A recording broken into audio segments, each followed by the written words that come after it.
Everyone is watching me from wherever you watch. You're Ugandan. This is your channel. As always, I've always told you this is the place to be. The only vocalist has not been around for a period of 6 months. I know so many people celebrated when sacrifice was done. Okitegeera ensonga bwe zantukako nalaba bangi abakubasemukete nga balaba it is the end of the world, but we are back on. Era tugenda kubeera back on. Bingi nnyo ebyokwogerako. I have a lot to share with you people who have been missing me. I've missed you, so many of you are missing, and we are going to share so many. Ngenda babulira ebintu ebibadde temumanyi. Some of the episodes, some of the information I never shared at the time when I was hijacked, hijacked, kitegeera. Tujja kuwayamu bingi, tujja kwogera bingi, tujja kwogera ku conspiracy, tujja kwogera what went wrong, what went X, tujja kwogera who got involved, tujja kwogera who ate this, who took the other, tujja kwogera bino ebintu mbadde mbiwulira ebimu ebisinga obungi, but I've tested the worthiness of life, and I think it is a very good lesson to me. Ekibadde kinyamba nga nalina kubeera Black Jesus to identify who is who and who is the other. Ebintu bino ebisinga obungi muba temubifunye, temusobola kubimanya. You will never know until you are there. Okitegeera. So ebisinga obungi mulina okumanya, mubadde mubiraba, especially these are the consequences of when you deal with the truth. When you deal with the truth, you have to know that some of the hard punches have to come to you. Yeah, I know. Abasinga obungi mulowooza tugenda kudda nnyo kubeera nga tukola kinga, we are here to raise more attacks. It depends. Nze single one nti when you come for me, you just know that I'm not a weak lion. I'm one of the hardest lions in the jungle or in the park. So I always come out. If you really think that I'm going to be intimidated, I'm going to be bullied here, I'm going to be shut down, not to say anything, there's a lot I'm going to talk about. Phases. I'm trying to make a recovery. We know that nkyalimu n'okugankana, nkyalimu a lot of fear. I've been given a lot of torture. The torture has gone on deep, and a lot of manipulation from different people, from different angles. Naye tubagamba bugambi, ffe tugamba bugambi tukyaliwo nnyo, tujja kusigala nga tukitambuza, channel ebadde tinaba kufuna, mate munaba kufuna vibe nnungi, naye tugenda bawa vibe ennungi yennyini, that you'll enjoy the internet, and we should always stand up and advocate for freedom of our voices, and we should always speak our minds up. Only that some people who are cowards, they act the way they are.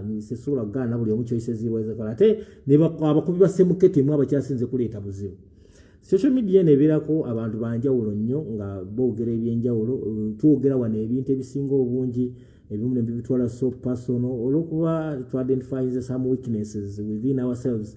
Katoli n'akitwala nnyo n'atera semukette, n'ateekawo kino kikole kitya. I feel like I was telling you that even the late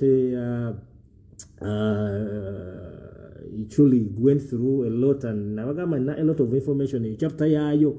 I've been tried to be blocked, not to speak a lot, not to say this. Kubanga, they know I carry the information, I have the information, and this information is very reliable. Just that abasinga obungi bagala nnyo kirwindinga ku ngeri yaabwe, just because they feel when you say this we shall do this, when you do this we shall do the other, when you speak this. These are consequences of when you stand for the truth and you always there for the truth. Ojja kwesanga nga abasinga obungi because of the truth gojja kulowooza musajja ali apaatikawo ebigambo. Yes, ebigambo bisobola okuba nga walimu ebitaali bituufu, yes, but not that najja nga ndi crazy. I'm not a crazy man. I'm not somebody who goes berserk. Single when you money where the spark came from. It was from a gang of people nesalawo getting out to the real hit. Nabagamba when touching the real hit ojja kumanya amagere byonna bijja kuvaayo. And for those who have heard that, they have heard that. Kumanya that definitely the consequences have been ebintu bizze bingi. I'm a victim of so many things, man. I've lost everything, completely everything, so I have to rebuild myself back. And so but this is how life goes on. Because they say man falls, you can fall 700 times or 7 times. I'm a singer when you're, but the most important thing that who are you, what is in you, you keep stand and keep walking. So intimidation, charge warning, that I don't think any intimidation is going to pull me down or down, not to discuss issues. But victims of circumstance, says situations embanjogeddeko be basinga okubeera very painful ate babe bavula pain yeno be basinga okukozinga bino bino okubanga bibaddewo naye byonna byonna bwe tuba tubyogera wano gwe mulowooza nga ababasaaga abamu naye tubagamba that at times facts zigana nezivaayo nga tuzoogerako oli n'agamba ate gwe wanjogedde Kibedi yayogedde ku nze ate yenyigiriza nnyo naye nga ye chief head promoter w'ebintu bino asigala mu nsonda ng'atudde nga yeesirikisizza ye tabeera tateekayo mutwe aweereza gears ze zitambule naye gears nazo ziba zibyogerako ebimu nga basinga bagerera kubeera very protective bagamba time will come and you'll test what I'm saying what I did say and some of the things I said and some people sat down and reflected I think nebalabanga honestly the truth was well spoken only that some people were just trying to be very loyal like always we say we are loyal to the people who are closer to us. The journey has been long. It has been almost 180 days. Zimbabwe city was so to me I feel this is a dead year. A dead year with a lot of losses. I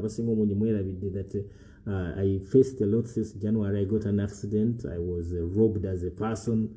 Ewake wange barobinga nabagamba nga abantu abarobinga bajja okujja wange ne bamenya ne batwala buli kintu ekyaliwo before even I was hijacked kuntwala mu custody abasinga obunyi temwamanya nabagamba nga ebintu nga mulooza byakusaaga ne mbagamba naye bajje ne bamenya wange ne batwala buli kintu ne bakisweepinga naye twayogeranga ebintu nga bamu balowooza byakusaaga ne mbagamba things are getting worse every day naye bw'okuba social media abasinga obungi mulowooza I'm not an entertainer here. I just come here to express the pain I have of myself and the people around me and the people who follow me abasinga obungi ne mucontribute. That's why I say that now aliye mwenyine become a participant kyobola nabagamba no forum yange very open that at times I tell everyone that you are welcome okujjanga kubeera nga naawe obeerako nekyoyogera bw'oba owulira kyenjogedde naawe kibadde kikunyigiriza oba wali experiences eko. So we go through all this but I came on mentioning all this. I told you some of you remember those videos if in case some of you must funako copy ezasooka mu January when I came through nabagamba that the year didn't start very well despite the fact I was in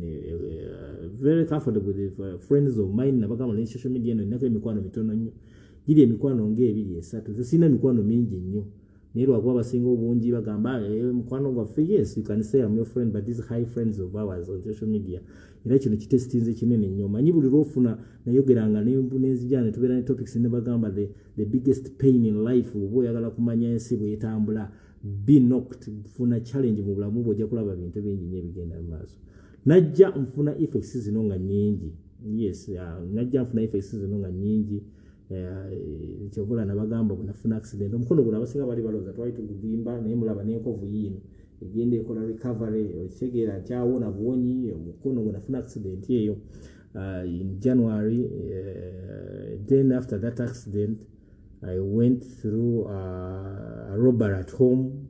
Mbandi ku robbery ku police nkyamaliza statement za police.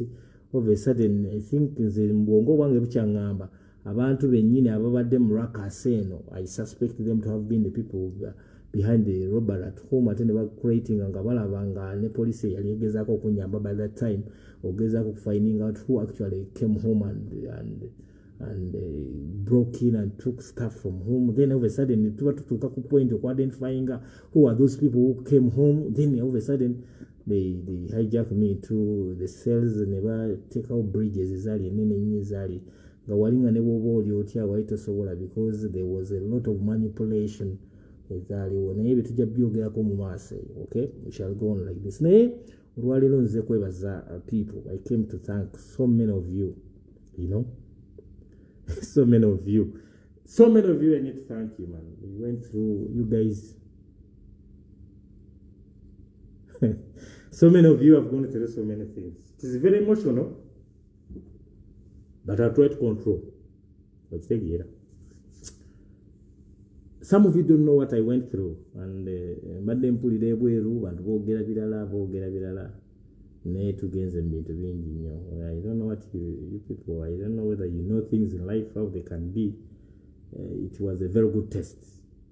Okitegeera, it was a very good test. Kunze natumuddemu ne ngamba, I think for us Christians who say Jesus Christ have actually yakola kinene nnyo bwe yafa n'azuukira ebintu ebibeera mu bulamu buno. Some things are real. People emotions are single when ziri pumped by people. Omanyi omuntu ajja n'akujubisa eyo gy'oba otudde kola kino kola kiri kino kijja kusobola okuyitawo kino kijja kusobola okutambulirawo omuntu n'olowooza akuleadinga to win, yet actually you're making a very big mistake in life. I know so many people, some of us who express these things batwagaliza kufa. Most of these people, the mission was to kill me, by the way. Some of you didn't know. This mission was actually to kill me. Planning kunzita naye nga Katonda yazza bibye nikibanga ndowooza newe natambulira okusobola okubeera nga ntuuka we nali okutuuka ku police station. It was very hectic. The program was one. Njababuulira how they plotted people who had already come okubeera nga batambulira ku nsonga eyo. Who took money? Who are those who are facilitated with the money? Who were given the money? Baitegeera ani gwe bawa sente. How much money was released and who sent the money? Ezasooka, the phases ezasooka tujja kubanga twogera mu bintu bino mu phases ennyingi ennyo naye nga because I'm still on recovery ngezaako okusettlinga in even bwomulaba wano si wange, I'm still in a hotel trying to calm down, sorting out ebintu byange ndabe ekigenda mu maaso nsobole okubeera nga even where I'm meant to be staying wali very secure ngezeeko okulaba kyetaagisa bintu byonna bibabize. Omuntu tebakulimbanga when somebody lies you that omuntu taking it down n'omutwala efuliya. It's not about me. I have a family, man. I have a family, I have my children, I have my parents, man. Kati ebyo nebibeerawo but golowooza ki kiba kiddako. Kati golowooza oba okikola ng'olowooza kyakubuwanguzi naye tekiba kyabuwanguzi. Abasinga obungi kikolebwa abantu just because of excitement. Abamu bagenda bakuteekamu ebigambo ebyenjawulo. Tuba tulina okusobola okukola ekintu kyonna ekisoboka. Era nije mbadde bagamba kale I wish omuntu oyo kino kyaliwo nekikolebwa. Singa kino kale wakola kino. Bakuleese wano over stupid things just omuntu akuleese wano mu mbeera eno gy'olaba etalisaanye. You know when you go to prison at times omanya n'abantu b'oba olimu batabamu ne beebuuza ne bagamba how can such a thing come? Omuntu akuleeta tya mu bintu bino ebyekijega yo olw'okuba emotions zitambudde olw'okuba some people did not know but there is always pay time. There is pay time. Kyovula ngenda ne ngamba ebbanja ly'omwenge ligwa na mwenge. Otege naye tujja kuba tutambulira ebintu bino mpola mpola. We know some people bwe mujja ku social media kuno mujja kutemuli ready and abasinga obungi nabalaba you want to claim titles and those titles times there are phases of them. Ezo titles zijja ne phases zaazo. Buli kintu kijja n'ekintu kyakyo. Omulimi olima n'owangulya mu bulimi. Times ne muba mwagala statuses ozifuna olina okumenga sure that you work for it, you go for it, and then when you want to go for it make sure that your hands are clean. Make sure your hands are clean because everyone alina background story ye goza okubeerayo ng'olowooza teri amanyi naye ffe tumanyi tufuna ebintu bino ate bwe tubyogerako olw'okuba gwe toyagala biwulira toyagala bijje mu faces of people you react ate nga gwe the cause of this whole thing. Ebintu bino byejjiramu abantu bangi nnyo naye baali balowooza mbu tebisobola kuvaayo bivaayo tekintu kyosobola kukola nekirwayo nekibeera nga kyekwesa. Bintu bingi nnyo tujja okwogerako. Really I have a lot. Episodes zenina zirabika ziringa nga 100 because ngenda kwogera bino mu phases. Naye olwaleero nzize kwebaza abantu. I want to thank you. Might not have contributed a shilling but you prayed. Nze nkimanyi bulungi nnyo there are people who pray. Teri muntu asobola kukyawa Kibedi fole. Tekiri. You can't. You know, I have a lot in my mind that in my head yensobola okusharinga n'abantu netuwayamu netwogera lwakuba abasinga obungi emotions ziba drivinga so hard okitegeera nezibatwala awantu ate nogamba kati Kibedi bino ebintu yabifunanga atya yabijjanga wamulowooza abantu abasinga obungi baba wagasa okuzingama naye wano tuli ku social media zino zonna byetwali twogera byejjiranga mu comments zibina linjogera nga mbitapinga mu comments zinezajjanga because people know at times where we stay and where also you stay.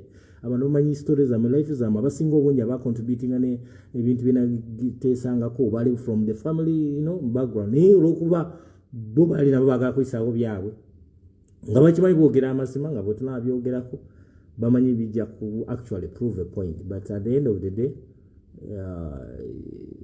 wotuuka mu mbeera eyo nga you are under detention, Katonda bakuguliddeko a second chance okusobola okulaba who is who and who has been there for you. You should make efforts okumanya mu social media kuno tutwalanga abantu so serious mu bantu. Nsiba nakibagamba kuva dda nembagamba most of the people mistake zetukola kulowooza that as much as you have people who follow you and people who enjoy your show, you think actually people like you. Zirabagamba people who follow me, 80% of the people who follow me are haters. And they just want to hear what Kibedi can talk about. Era tugenda kukola series 10. Nzina nyingi nnyo era nja kudda njogere buli kintu. Naye this time saka mutule mugambe ate Kibedi akumye omuliro omupya. No tetujja kuma omuliro omupya naye tujja ku identifying the characters of people of the kind era abantu abo bwe batyo mu nsi babeerayo mu mbeera ki ekibaleetera mu mbeera bwe. Balina challenges bayitamu, balina bingi bayitamu nga tebe nali njogera sabyogera nga lwakwanja bakumya ba naye yagwera nga ebintu nga njagala abantu tulabe engeri how somebody can actually make a change on those things. Okitegeera gwosobola okubeera nga okirabanga ekyangu kubanga abamu you've never seen prison, but prison in Africa is very dangerous. Very dangerous. Oba odiringa Katonda akutwala mu bantu ng'odiringa ne ba defilers, odiringa ne ba rapists, odiringa ne ba murderers, odiringa n'abantu abalina cases ziri very heavy and strong abasobola okubeera nga ne bw'obeera nabo oli abali ku bunkenke oli ku bunkenke nabo ng'ekyo kijjeko ekya prison kubeeramu torture, kubeeramu a lot of harassment, mubeeramu ebintu bingi nnyo okitegeera ebibeera ku bwongo obwo ogenda okutuwulirizaawo oba nga teweegendereza nnyo osobola n'okuviirako ddala n'oba nga tokyategeera bigenda mu maaso. Bw'oba ggwe obadde ojanjaba omuzaddewo ogenda okuwulira nga abamu bafudde because you're not there, not because bafa lwakuba bakusibye. Abasinga bafa olw'okuba nga you are the provider, maybe musobola okuba nga mumulina abazadde bamu. You know what it means. Osobola okubeera nga gwokyalina muzaddewo nga ggwe omusasulira bbirizi ez'eddwaliro nga ggwe olabirira abaana bo balina so omuntu ebisinga obungi abasinga obungi temuba temwagala kubidiscussingako before you take position. Tukuba abantu abajjubya mbufe tusobola you can't believe that people were hired for this. You can't, it is so funny. N'abantu bennyini be bahayaringa bulijjo babeera naffe kuno. Are you getting me? Babeera kuno nga bahayaringibwa. So people wanted to prove a point that bwe tuhayaringa ne tukwata Kibedi tumuteeka awantu ne tubridging ne tumakinga sure that Kibedi tumutuusaako mu mbeera yonna eri waasi. Okitegeera. Funny enough lwakuba my arrest was a little bit broad. Naye I was meant to be killed on the time they had seen me. It was a death mission. Just that abantu bansanga busanzi abamu nga bakukyala bamanyi ne bagamba nedda ssebo tulina okutambula n'omusajja ono mpaka bemumutuusa. But the program was to kill. And we shall name and come out to mention how much did they take, how much was the cost.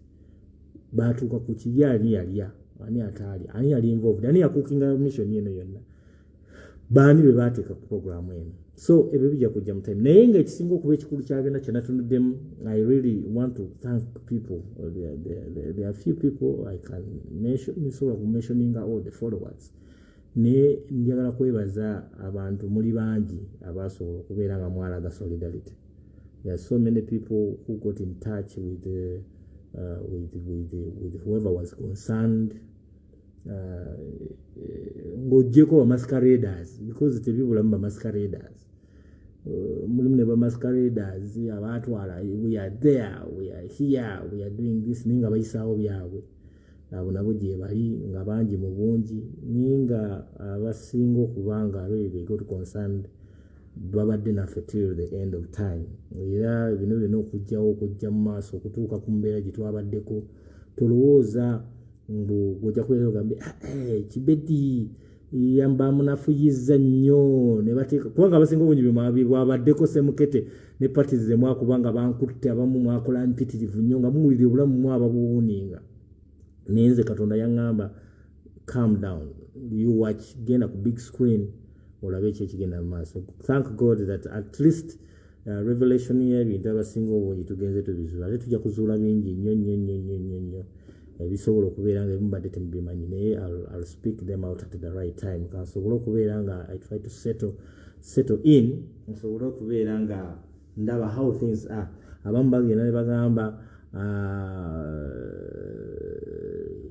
Kibedi will do this, will do the other, but there's nothing to say to do this, to do the other. Abasinga obungi ate abantu abasinga obungi abali directly involved abali spearheading this bo bagenda ne basemukete abana bakwa semukete genda okole kino genda Kibedi tukole bwe tuti Kibedi bwe kisobola tugule ba gunmen nga bwe twakola jaja ichuli. So this is nonsense. Are you getting me? Okitegeera bino byonna bye bali batambuza nga lwakuba kyanyamba buyambi maybe bali basobola okubeera nga bakola kyonna ekikyamu kye bali baplaninze naye because of the when ali in a situation when ali abantu benalimu nga abamu bakubyalo nga bamanyi bagamba omusajja ono tumulaba bulijjo tetusobola kubeera nga tusobola okukkiriza bano betutamanyi beefudde ba security agency ate agency era baagala kumutambulirako bakole kyo naye ng'ekisinga obukulu kino kikuwa kigwali eyo kiba kikutegeeza kati ngaffe abatuuka mu challenges ezo tumanya who is who and who the other. Bw'otuuka mu mbeera bwetyo reflecting bintu bingi nnyo mindset ye okubeera very straight and strong okumanya embeera yetambudde etya ng'oggyeko bano ababeera mu Facebook okutukubira kerere n'okutunyumiza ebibuuzo ebitakwatagana n'okuwaanawaana time etuuka n'etandika okulaga who played the role ani yakwagalizanga ye yasanyukiramu ki oyo yacelebrating ki kyeyacelebrating ali alowooza okufa kugyekuli kino kikuwa essuubi kikugamba that never give up okitegeera never give up. Anything can happen in life. Ekintu kyonna kisobola okukyuka nekibeera ekyenjawulo nekibeera ate kyamaanyi nnyo okusingako gwe kyobasuubira. Some of you thought this was a downfall for Kibedi. I'm telling you 100 or 1,000 times strong and big time. Era nga njagala omanye ekitegeeza bino tukyebimala bino ngenda ba surprising and a lot of stories ahead of time. Ntegeera ahead of time tugenda kujjayo identity z'abantu bano tujjeyo byonna I'm not intimidated by whoever thinks that is going to stop me from speaking. I'm going to speak hell and dust. Nagambye then in prison nebagamba the best you can do you keep my bed.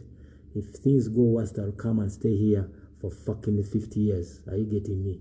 So don't cross me ngolowooza mbojja kugezaako ku intimidating Kibedi or closing his mouth because you want to feel secure.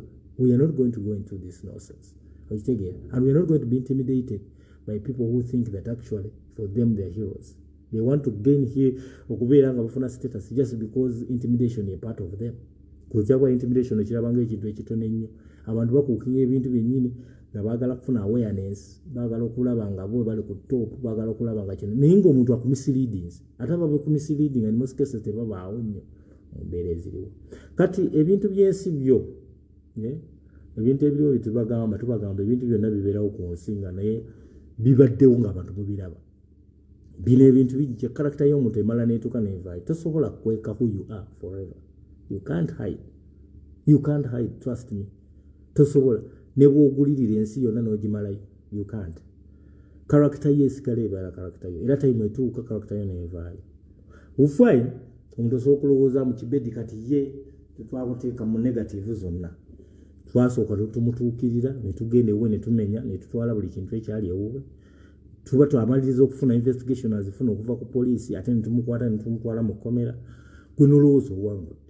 Toba kyolina kyowangudde. Era nkimanyi muli mu mitima gyammwe abamu abali behind all this mukimanyi that actually whatever was done was out of control. Gwe nawe mwennyini ne wootula n'ogamba naye kati at the end of the day muke Kibedi yes twamuteekako mu mbeera eyo tumukozeseza losses zonna eziriwo.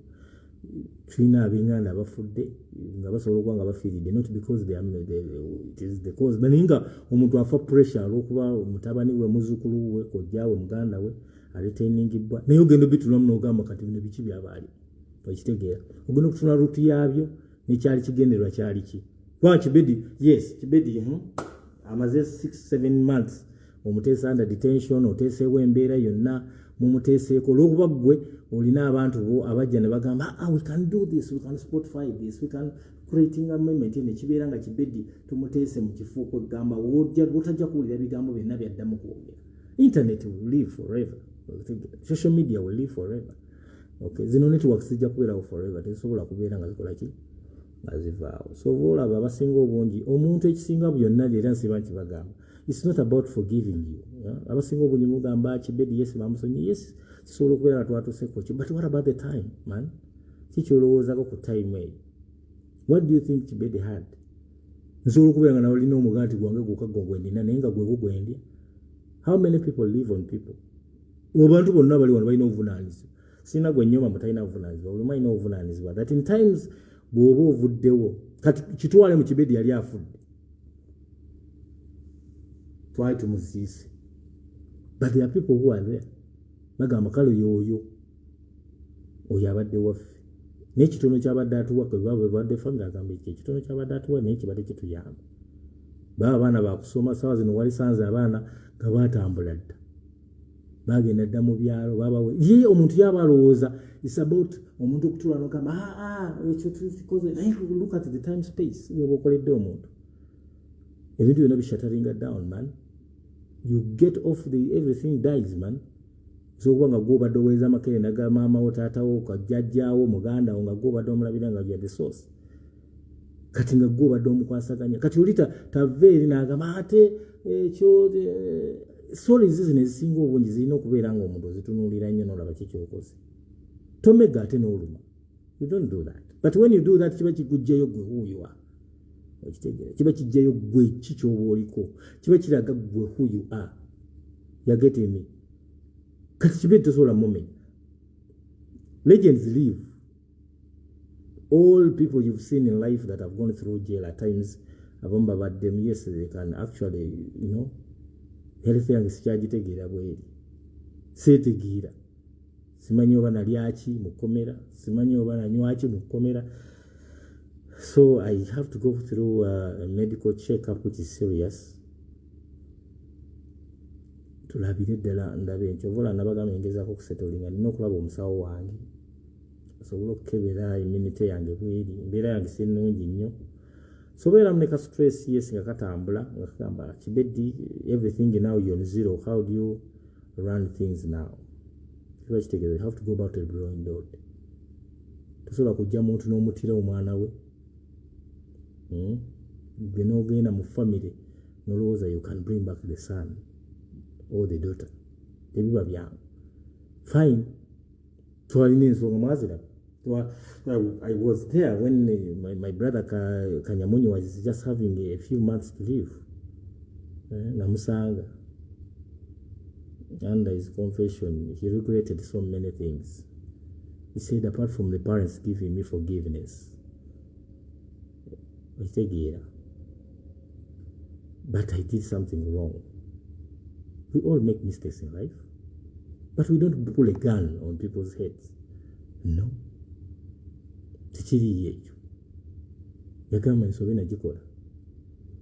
The young man was just because of my temper and my reactions and emotions, I took down that boy, but it was not about the boy now, it was about the family. If he was the breadwinner of the family, that means everything goes down. Chovolaba that at times golaba ebintu ng'ebyo bitambula bwe biri naye consequences zisobola kuba tezijja kutuukirako, but it still runs into the bloodstream of your family. Ate mwali temulwanyisa abasinga obungi magamba Kibedi kati muteekeko embeera tu identifying kati Kibedi tumunyize tumuteese mu kkomera kati mwe mwali mulowooza mumunyiganze mulumya abantu abamukwano gyange around. I have friends and I have my people and I always keep them. Okitegeera. Nze sikuba semukete just because omuntu okoze kino ekiri. Ate genuine apologies ezinga ezingi zezikola zembadde nzikola nga wano nga I've crossed roads with so many people here on social media. Baddeko n'abantu betubaddeko ne arguments ezenjawulo ne blow out of positions, but humanity haters. They would have even done worse by that time. But they understood life how it is. Ate oyo omuntu yaba ategeera ennyo bw'okwata essimu n'ogamba Kibedi katwogere. Embeera ekuvudde mu out of anger. Buli omu anyiize we could talk and that would make some sense. But you don't get somebody n'omugamba kati ate tumuteese mu tusazeewo tumutte. Prison is death warrant. Ebeera death row camp. tebeeranga bwolowooza mwe bimugamba mbwebeera mu University of Underside. It is death. Omuntu aba kuweerezaayo ofe aba akwagaliza kufa lwakuba gwe oba okiraba atakoze just omuntu kyatuuka ekiseera n'agamba oh God, maybe after some time agamba I overreacted. This is why times ngamba abantu omuzinga obungi bw'oba n'obusungu tokozesa gundi zo. Don't react when you're angry. Calm down so kotegere ebintu byonna byonna. We have all wronged people, so many of them in life. Tulongiza abantu bangi ate times nokola ekintu n'omanya n'ogamba oh wow, I made a mistake as a person. I know the things I spoke and were triggered by just the words on the internet. Era muli mutima n'agamba oh, I wish there was a chance. Some of these things I would take them back. Omuntu oyo nemusaba nsonyiwe. But to make n'oluma okwata omuntu n'ogamba kale fine, let's find a way of what does the person say. Zona apologies zalibadde zikolebwa from the first go. N'olwokuba omuntu bamuwa mission, make sure that Kibedi afa attibwa. Zino video zetulikola nsobola okuba nga ndikola the last ones in my life. Ng'olabanga ebyokusaaga okubeera n'ogamba omusajja ono byayogera ki yategeeza. Bisobola okubeera it might be my last videos. And at times you remember this when things have gone that way. You don't, people take a lot of time. Okulaba ebintu ebibaddewo. Abantu bateekera a lot of time to put this a lot of abantu bazuuka buzuukusa n'agamba n'esooka olineko omuntu yankozesa ensobi. Bano bonna baajulisa banateekamu embeera eno omuntu omukutte. Now when I go back and I look at Segirinya now, social media has made people get off and they never get back to the lives that you wanted them to be. Most of us who have checked the prison will never come back the same way. So things might not be the same again. Not because. Ate bino muve mbine ebyokubeera nga muteekawo just olukuto tebigambo byo mbirina bingi nnyo nasobola okwogera ebisinga nabo, but nabagambye today nga bwe tuzze kwebaza abantu bonna abasobola okubeera nga banyidde naffe. It has been a long walk, bro. 4 hours of sleep every day. Twebaka saawa just nnya. There is mental torture. Ejjoba tosobola gitegeera. Okuli ebintu ebyenjawulo byonna ebyokunsi ebiri kubanga kinyambyeko nze omusobola okulaba nga nkyayogera maybe na livingako mu boarding schools were far better naye waliwo ezimu ezaali enzibu ennyo not to an extent okutegeera that actually when you are in problems people are scamming people. Omuntu n'ascaminga. I was getting through my messengers and then finding abantu nga bikugera bit shocking.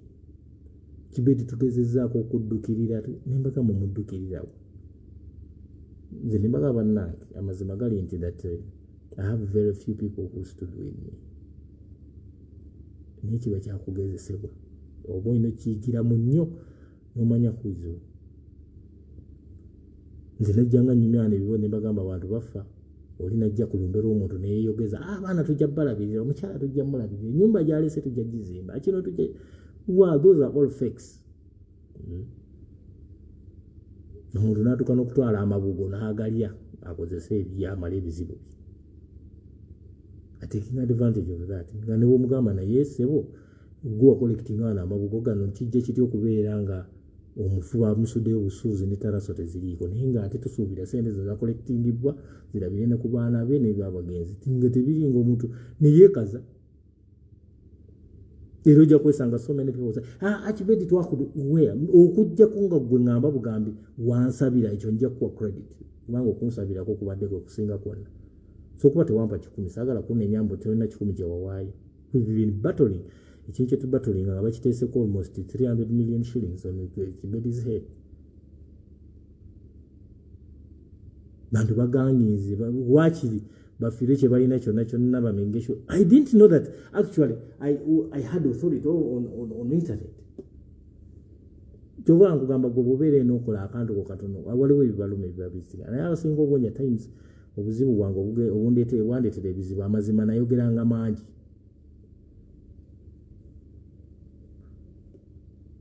nayogera nga mangi ate nga abasinga obungi nagajjanga mu comments zino ezitambula ekitegeera naye nga kyemmanyi there are people who are really kind. There are people who are kind. Si buli omu asobola kubeera mubi so okuba tebasobola kuweereza na beseeringi 10 naye osobola okubaawo nongamba omusajja ono musajja mukazi musiraamu musajja musiraamu mukatoliki muprotestant mulokole amusabire kubanga mission gwe walabanga ebyokusagana byogeranga wano nga mulabanga twogera wano ebintu ebimu nomulooza byakusaga but the program was just to make sure that I would be, assassination was meant to be put on me. Katonda yazza bibye kyovula bana bagamba that nfunye obuzibu bwe mbeera kuno ne byogera ne mugenda mugamba Kibedi yayogeranga bintu ng'asaaga bwena soka ofuna accident ne mbaga nfunye accident waliwo yagamba atafunye accident yeekalabudde bwekalabuzi kusobola okwekalabula nogamba bwete January of this year bwe muddayo ku video ezo zimu zijjukira muziraba ne barobinga ewaka tuba turobinga nga poliisi emaze okukola byayo ngezaako okufindinga results tene omuntu nsula mu zooni endala jjukira banzije ne bantwala mu zooni endala abantu abamu beewuunya somebody cannot give you money sente kati ne bwembuuza abaazirya bonna baafunawa baalyako ki baazimbako ennyumba oba abaana bwe bakyasobola okuba nga bakyasoma to the end esente ze baata ne bagamba zino tuziteeseeko omutwe gwe mugunoonye naye twagala remember that singa baatwala omutwe gwange nga mugufudde ofa yali nnene okusingako wano gye baatwala kyovula sente zaasalibwamu obaawa missoni eyo ekitege at times ebintu by'oluuzinga osobola otaddamu bifuna nze simanyi abasinga obungi bwe mwabifuna I don't know bw'oba wasobola okwegulirayo emmotoka oba weegulirayo akataka ko oba wazaala omwana wo obadde osomesa mwana wo oba maama wo taata wo omulabiridde ebbanga litya naye at times when ensonga z'ebizibu ezikutuukako omuntu atandika okwagala okugamba mbu ayivere sole naye nga amaze oziise kitaawo oba maama wo oba mwana wo n'obudde bwo bwennyini okubeera nga bukurashinze ffe tetwalumba maduuka otwala bitono bye tulina bitono bye tulina naffe twagezaako binoonyere naye omuntu wabitulina wagezaako n'akuzza ku zero kutyo mutasobola kusanga ng'akuzizza ku zero nga you're totally down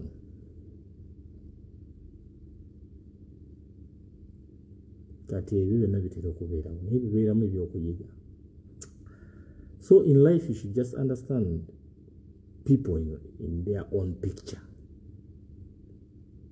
abantu bakuyiga nze nsiiba najjanga ne mbagamba tulina okuyiga ebintu bino nga olina okumanya ne realistic gyebiri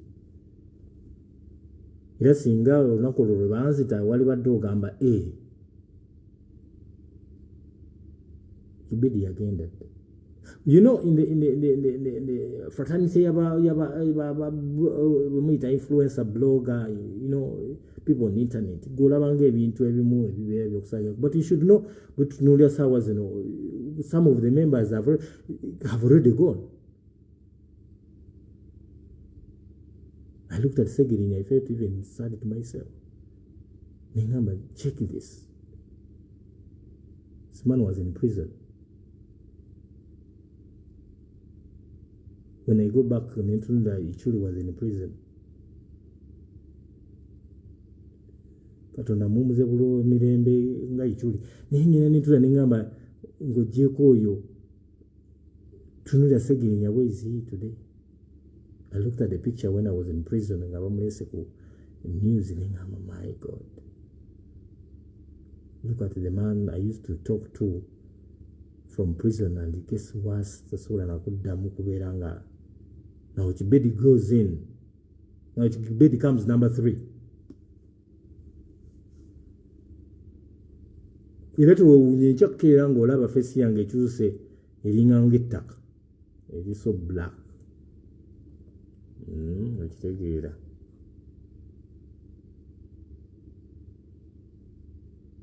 bino ebintu mulabanga ebyokusaaga but ekutu yabyo mpaavu kyovula nabagambye tugenda kukola episodes mpaavu nnyo. We are going to speak a lot.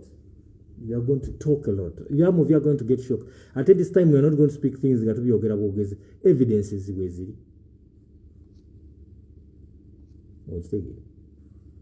Evidences weziri that tujja zoogera nga tusinzira okwo nga tetunnagamba mbu Kibedi yawaayiriza. Time eno tebadde yabwere Katonda atuyambe n'atuwako revelations azo. Era tujja mwegayirira tumugamba agezeko to putting together. We try to see ekitegeera gwe bw'okeera ku makya notta omwana w'omuntu n'ogamba omuzadde we ojja kuddayo okola apology. Omwana yafa.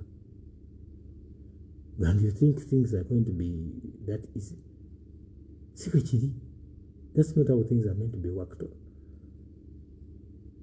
Tukoze kino tukoze kiri then even what pained me was Humphrey.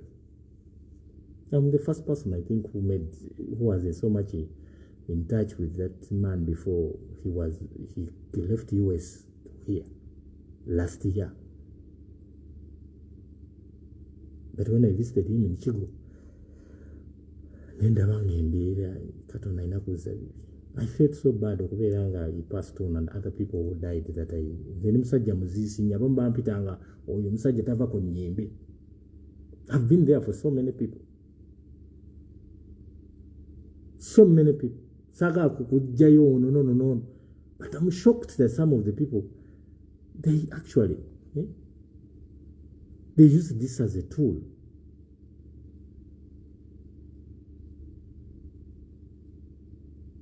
I've even apologized to so many people. In my messenger who said, we really tried this, unfortunately. Gemugira nze mpuliranga mawulire. Naye nga byonna nga bw'owulira. Omuntu asigala ali fighter. Naye kino kirina kubeeramu ekintu ekisinga obukulu. Onekiika.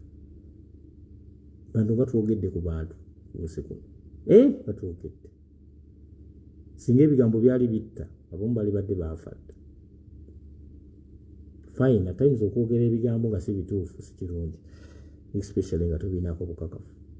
There's some errors I did, like any other person. I did a mistake of, speaking some things that I felt maybe, But you remember me kujukira ekintu kino that I was the one attacked first by a clique of people under sponsorship where really big time. Ninze nayisobola genda kwa abo bayogeranga nze nagende tatera to the real person tap we yali.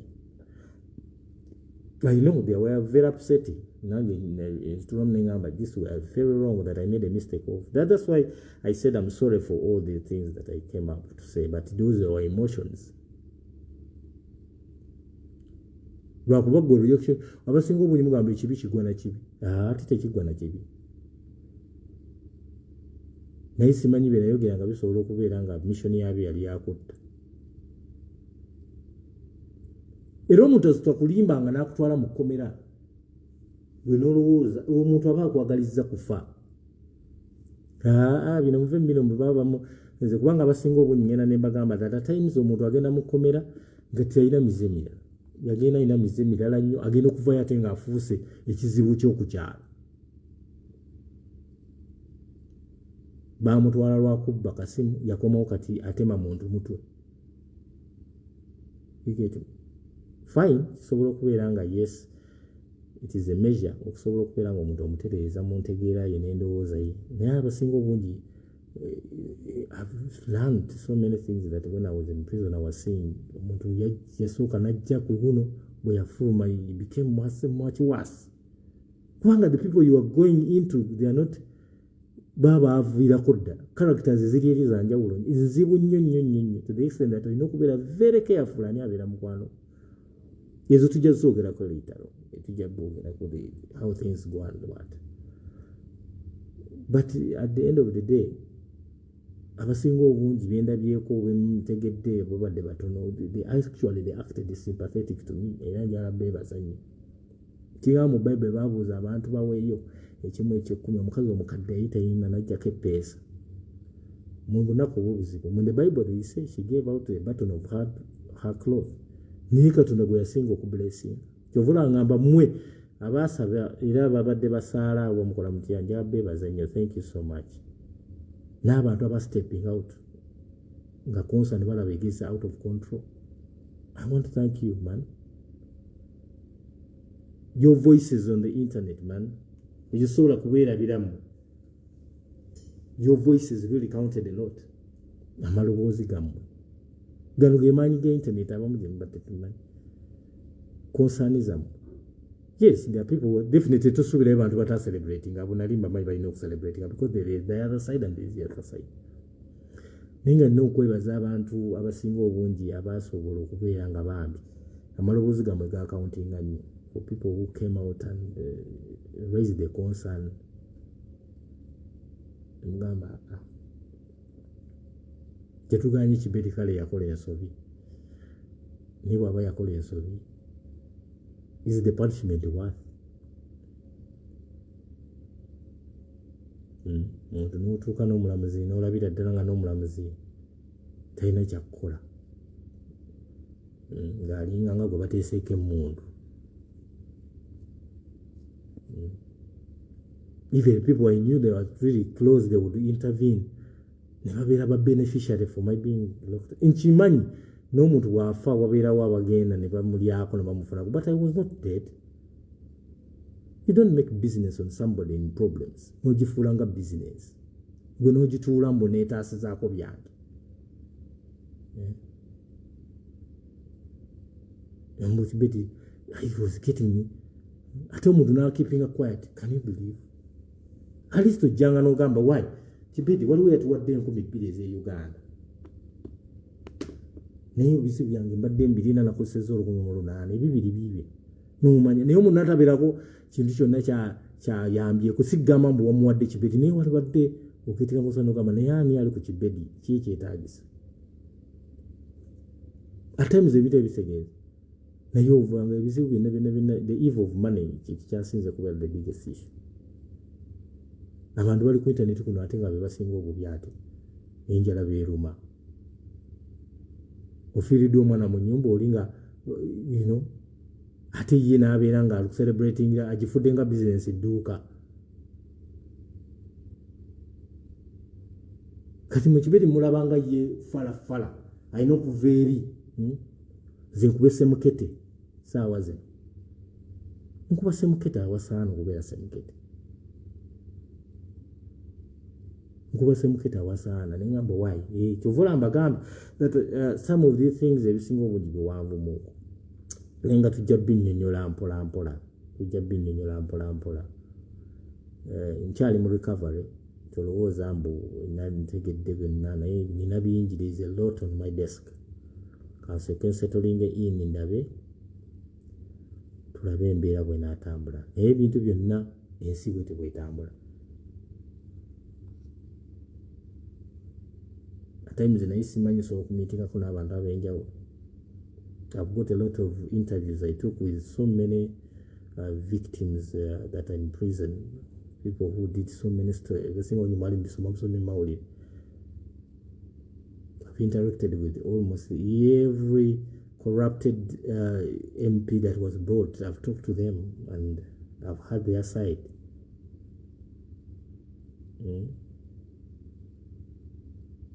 So bino byonna bibeeramu okuyigiramu osobola okulaba nga mutwalibbwa nga Daniel in the Den of Lions omugamba mu Bible, but good enough. I believe God has given me a second chance. So the second chance we'll try to utilize it as much as possible. Era tujja kuthankinga more and more to the people who need the credit. Sijja kwogera mannya g'abantu because I'm still under restrictions of so many things. So sijja kuddaawo naye I know people will understand what I'm saying. Ebyo byonna bibeera byakuyigira naye nga byonna nkugamba ali eyo abo mulina okontrolinga mood zammwe. ekitegeera kyobola nabagambye omuntu wajja n'asaanyaawo ebibyo ate najja n'akugamba munnange okwetondera fine omutima gwo gusobola okuba oba ogw'ekisiraamu nogamba kale nkusonyi naye abantu abamu kyovola abasinga obungi mubasanze ku nsi nagamba inali somebody somewhere sometime I was this but now omuntu oyo pain tokiteeka ku muntu omu yekka ebeera kyeni y'abantu nabagamba abantu abasinga obungi abali kuno basurvivingira ku bantu bangi nnyo. This is even the example gye nawa ne bagamba look at this when somebody nagamba abantu ababadde bajja nga muli ebintu by'abaana ba Kadaama let me say Kadaama agenze kukola n'oli ebibye si Kadaama yekka even some other people from who have gone to better worlds to survive n'oli ebibye kati nondandika omugamba mbu amusole ebibyo bikozesezza omumazeewo entuyo ezo n'oziridde ozoonoonye ate nojja n'omugamba sole nga ye kyabadde akolera abaana be n'abanganda ze kubeera bulungi. Forgiveness tesobola kubeera so easy on such people. At times okusiba omuntu si ye answer. However much gubeera ne anga yo siba omuntu alina eyatutte sente zo ng'okimanya ajja zikuddisa.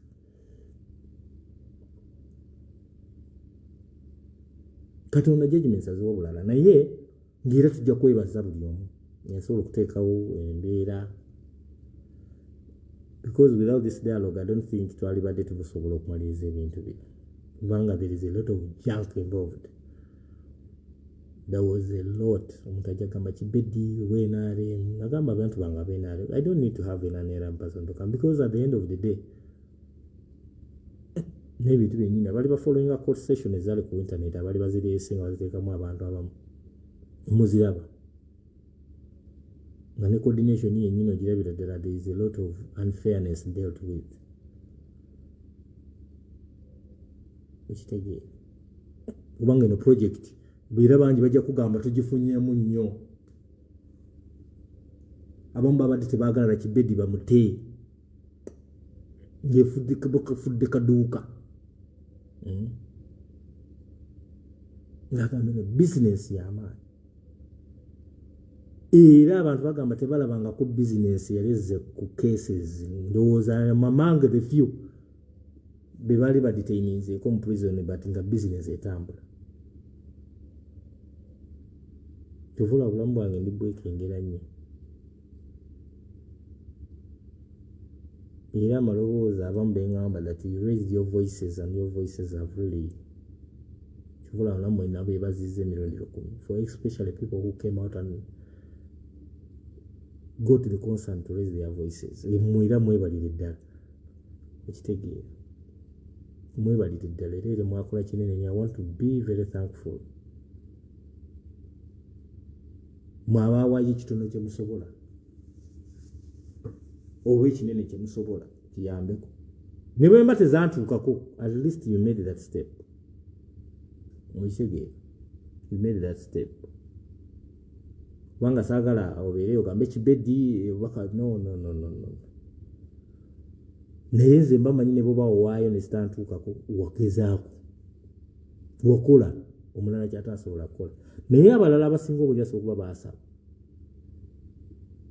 deuzwe mulimu abaasaba nga bagamba Kibedi yazi bamusigalireyo ddala bamuteekeko. Teri kintu ku nsi ekitandikibwa ne kitabo ekyo njagala nakyo kinootinge mu bulamu bwo. Teri kintu kitandika mu bulamu buno ne kitaggwa tekiriyo mu bulamu. Abantu be baasiba mu 1970 saawa zino bali walking free era kibeerako time yakyo naye ensi eba ekyatambula era ne musikesi zingamba abasinga obukyo okola busanga omuntu omwana we agongobadde yali atambula obulungi nga takyategeera yali bwa ati ensi etakinga tani zaazo zanjawulo sigamba mu muntu agenda n'akuteekerako ekintu n'akuteekako embeera. There's pay time at times for some of the things that we do. Ngajagamba Kibedi kikusaana eggaali ogikuba nnyo oyitisaamu nnyo naye mpisaamu mumugamba Kibedi yakyasinze kuba ggaali ayuza omuntu nabagamba nga ne bagamba muve mu bintu byogamba mu Kibedi yasinga okuba naye bo baba bateekawo embeera evuma Kibedi mutemukyogerako Kibedi baba mutese mu mbeera nabagamba nze obuzibu bwange bulimu weba numbeeri nga bateekako embeera nga bateekako ebigambo nga bawaayiriza nze sisobola kutwala muntu mu kkooti mbunakuwaabidde olwokuba wayogedde kino era zino vidiyo zizanyanga ezimu nga bavumye ba seniorities bange. It was just because I was getting it paining away. Why would I go to cause you onto this? Era namanyanga solo kyogera nobody would be unamicable of talking about it ne tuziresolve nga tetugenze mu next day. Naye abantu abasinga obungi ekifaananyi naabo bwe waba embeera ya internet bwebeera nga tiimu eri Kibedi bamuvumye Kibedi babakoze batya erimu bamukete sorry mukubase mukete Kibedi bamuvumye kino naye Kibedi bw'ateekinga longo okudda bwenziramu muze bomu yange esinga okwasa lwaki eyange gye bulaba lwaki abasinga obungi gye balaba mbu yesinga okubeera ebyamaanyi ennyo kyovola bamagambe ebyo bibaawo amazina g'enkima mugayingizaamu temagala mikira bakoonako amazina bwe gakambuwala mbu ate Kibedi yate yasinze yate awabudde nnyo naye nga ye babadde bamuvuma ebintu biba bingi usaidie lwakuba obuzibu tulina bano abajubisa hada mu inbox. I don't think that the people who really wanted who created the files on me in prison, to go to prison, they actually wanted that to be. And in believe, I don't think so. But I want to see you abajja ne bagamba Kibedi katumte they must keep players. I don't think so. Ndowooza baba pushinga bupushinzi Kibedi tukole bwe tuti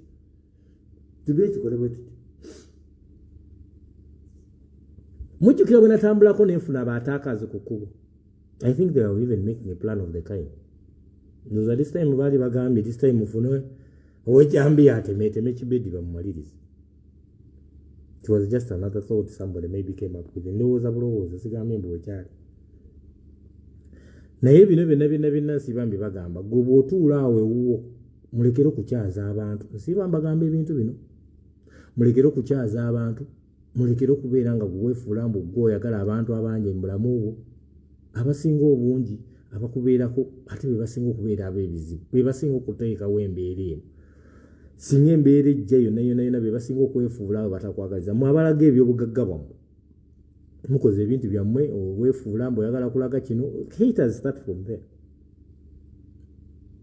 Woneba banikira omuntu atakwagaliza abeera next to you. Najja mbyogera bulijjo ne bagamba basinga okugula omuntu akozesa ensobi ye n'alowooza kyokoze kya buwanguzi naye nga kyokoze mu butuufu bwennyini kimenya ggwe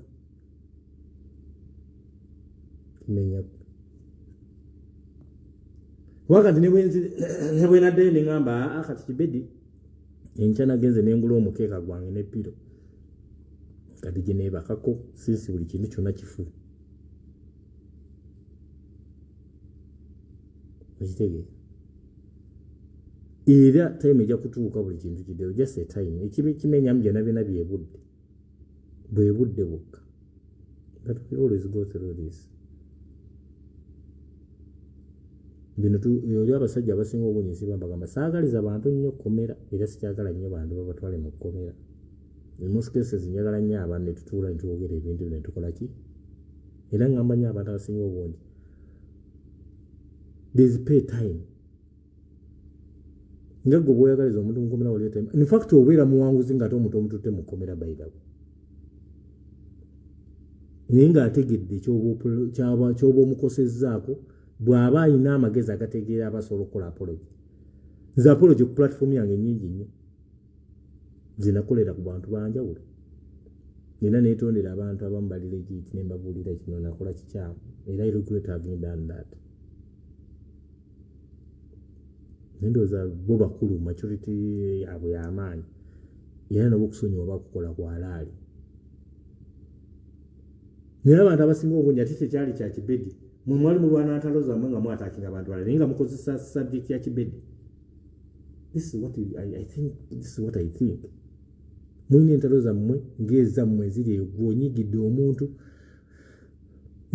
buli omu bw'aba awaane munne nze mpaana bange be mbamanyiiko kula kiba kikuluma bwe mpaana oli ne ŋŋamba ono ali kyava ku guuni wano ku rankinga ani mugagga ani ali atya ani asobola atya naye ze binayogera tekwaliko bulimba ono alina kino ono alina kino ono talina kiri bonna bali abaagamba mbu omusajja oyo tatumatira mbu tuli bakkapo kati nze mwagala munkake nze bendabyeko beebo mpaana wange buli omu awaana omwana we ne bw'aba azaalibwa talina liiso osobola omugamba mu mubi mba nina okusigaza owange gwendabyeko n'ebibye nensobola okubeera nga byentambulizaako kati temujja kuteeka Kibedi abeere nga kubanga endpoint yakyo kikulaga kigwali eyo kigamba Kibedi bamusibye yes yaluuziza ebintu byonna byabadde alina byonna mu bulamu bwe byonna byabadde alina obudde bwe abututtibwa n'ebibye ebigenzi mu myezi egyo 7 gyabadde mukomera naye at the end of the day bw'oba otuula n'ogamba kati kyogamba oli satisfied mbu kati muli mutima owulira nga kyokoze kyakabi nnyo nze mba sirina kintu kyonna kyonna naye ebintu bisobola okukyuka ate gwe n'otuwa ebibyo ne bigendera ddala byonna after 10 years of 20 years omuntu nakusaba be bano basajja bamusanga ku kkubo tambula ayogera yekka bakazi musanga ku byalo baagwa eddalo naye nga bakuwa history we mbu oyo myaka 2 yali bw'ati ne bw'ati naye nga musanga ayogera yekka atambula bukunya naye baneeti tumanyi kikagenda mu maaso banyumya family eno yali bweti naye embeera neturning around so at times ngamba solutions of such I don't think they be too wide but kujjako ng'omuntu muli muti wano bw'oba ebintu webiri byakatandika owuliranga gwe kubanga abasinga obungi nagenze ne yatula omanyi bantaginganga ngenze okulaba video olunaku lwe nagenda ndowooza parties zaali party okuba champagne basitula abaali bazina ndowooza abamu tebakola wiiki ezimu ennaku ezimu abaali basobola okukola lives ezimu ne bazikola basobola okuba babikola butamanya Then after some time maybe they realize that actually what we've done is not the answer. In fact, I think it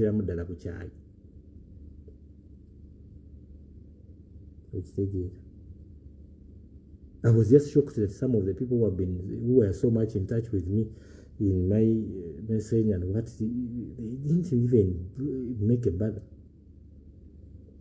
Abamuntu abakyali wano ne ku December tugende ewaabwe ne tutuula naye tesina kitwawuliza kye baavaako bonna baasirika busirisi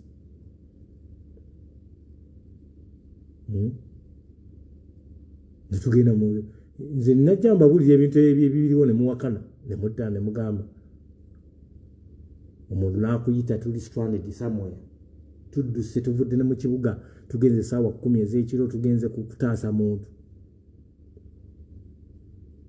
akoze mission yonna batututte simanyi batutwala simanyi ku mikolo giri ludda watugenzeeyo batulese tuli sitaaka mu kifo amaliriza yasoose n'okukola statement Kibedi ate tumuteeka some of these people are snakes man naye gwe tetulwawo n'ogamba Kibedi kati gwe twala mu kkomera yamponyako ekkomera ekyo ne kikugaana ekyo n'otakimanya Kibedi yandwanirako ku kino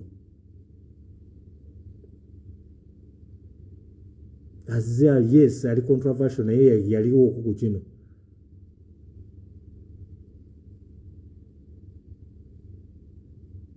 okitegeera naye kati ate nsazeewo mutte n'ofulumye n'oba n'odesite ekwata ssente oziyise mu batumbaavu abali around you ate nabagamba nga nze abantu bonna mubaana bapimye edda nemanya neŋŋamba bano bonna pe time yaabwe bwetyo weebeera I know at times some things are regrettable nga bwonyiiga times n'oreactinga n'okuba omwana ewaka ng'olowooza okumudiscipline ojja mukuba oba omukuba omiggo n'omumenya okugulu n'omumenya omukono nataddamu kutereera n'olukatukayo omuvayi n'ogamba omwana wange kyamulemesa okubeera mu bulamu okubeera nga bulamu mebizi yaba omufiiriza embeera gye namuyisaamu bweti naye nga fine walinawo onyiize kivola abatami bagamba omuntu overreacting olina okubeera nga okaminga down nosooka owummuzaamu obwongo lwakubanza skipping busungu tekyannema nembeerawo munaku nensula nga nina obusungu bulwo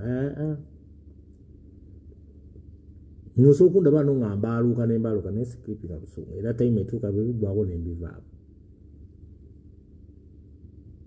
ensonga si teyali about gwosooka okubeera n'ogamba Kibedi yes baamusiba baamukola kino baamukoze kiri at the end of the day Kibedi afunyeemu oba gwe yawaabira gw'ofunyeemu era bw'oba ofunyeemu ki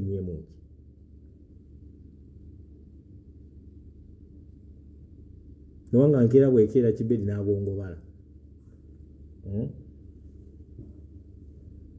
n'ataddamu kubeera nga bw'ali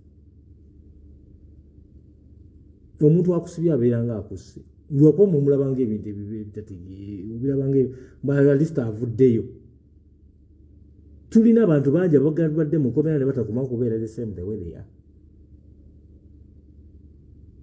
ebyo mbawaddeko example ne bagamba some people never come back to be the same the way they were bonna ava mu komera n'asigala nga embeera ekyusizza ddala ontegeera ng'obulamu bwe bwennyini bugenze sigamba mbu ye avaayo nga sigamba mbu prison ebemuwadde at times ebintu bijja ne bikyukira ddala ne bibeera byanjawulo nnyo tolaba firimu z'aba prison nga bali mu prison some of you are watch movies you see what happens in prison and what happens there that is just funny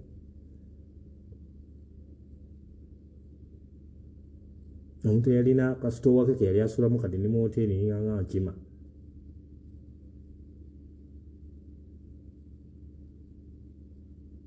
kitegeere kati ate nina okuddayo I build back but era bibaawo kati ng'omuntu oyo avaayo bino byensiba mbagamba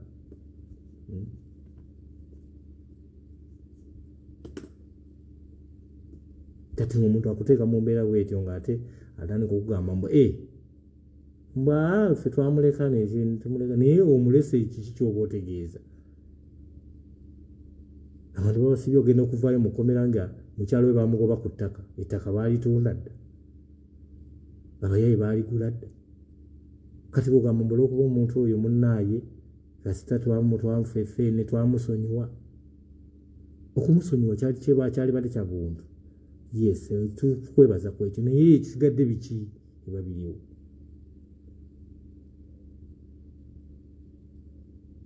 okutta omwana w'omuntu omurepinzi okutta omwana w'omuntu omudifayirinzi omwana w'omuntu gwolowooza omukozi ekyo kikyamu golowooza omwana ne bwe kibanga omwana oyo abo baba bakusonyiye do you think that kid or that will ever be the same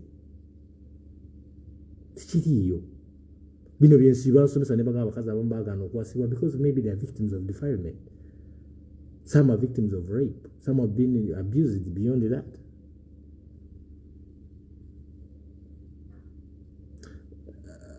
but the good thing is that ebyo natubitegeera naye byonna bibayamba ekyokuyiga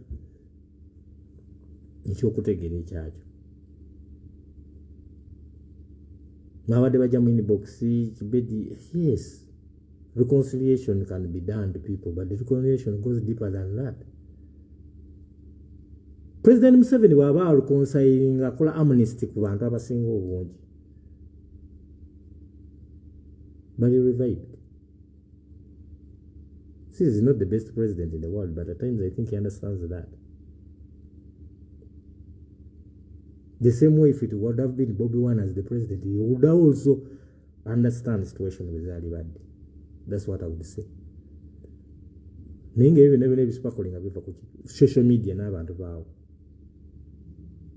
Social media when forcing omuntu ne muteekawo ebigambo byammwe ntegeera omuntu n'ositula embeera n'obeera kajjubi waataliiyo n'oteekawo embeera abantu abamu tunyiiga ne tunyiiga mu bulamu buno nze nabagamba ebintu byonna byonna tubikole naye toyagalizanga muntu kufa oba kwagala ku muntu tusobola okwogera no nga tunyiizeemu gwe nali yagadde ofe naye nga gwe oba okitegeeza tekiriyo oba okitegeeza otya nga ogyona kitambuliza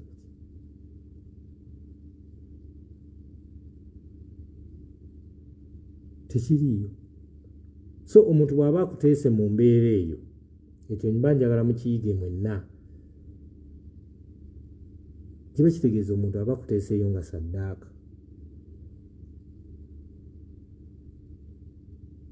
okufiirayo. Komera teritwala kutwaza muntu nga mulowooza ebeera University of Understanding, ebeera University okubeera nga omuntu aba akusinzeeyo ofe. Fine. Omuntu asobola kubeera sole naye tosobola kubeera sole ku muntu ng'omuteekinze for a period of blood 7 months. Omanyi kirega omwaka gugumu kati kana basomeza nekino nati 7 months kiba kitegeeza omwaka aba agusi. Bino bye mbadde mbawa example. Omuntu atwalibwa mukomera n'ova mukomera n'osanga omwana yali asoma bamuwadde olubuto wa myaka 15 muwalawo ng'alina olubuto nga kaliya yeevuddemu ey'okusoma gye wali omwagaliza so okubeera nga alina akatakako nga tewali yagadde bantu kakubbako naye bakuteeka mukomera mu myaka nga emyezi mwaka gumu oba myezi egiwera agenda okudda eno nga ne Uganda nga bw'obimanyi ng'ettaka lye baali kubbyeko dda baaliwandisizza dda baabitunze nga n'embeera ekuyisa bubi.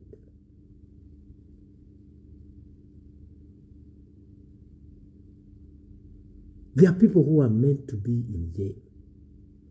Not to say that bwe batebaza okubeera mu jail. Omuntu assa omuntu adefilinze abeepiisi omuntu akoze aggravated robbery nkimanyi n'omuzadde we yali badde amukaabira omwana naye omuntu azze n'atemaatema famire yonna.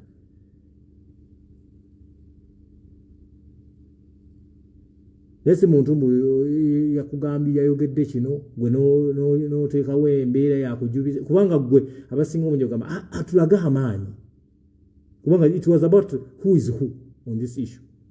Agenda Kibedi muteekeyo Kibedi tumusibe tulyoke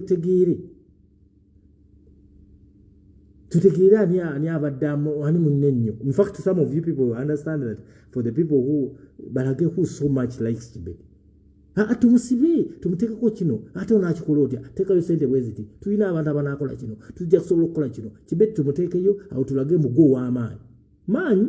What are you talking about, bro?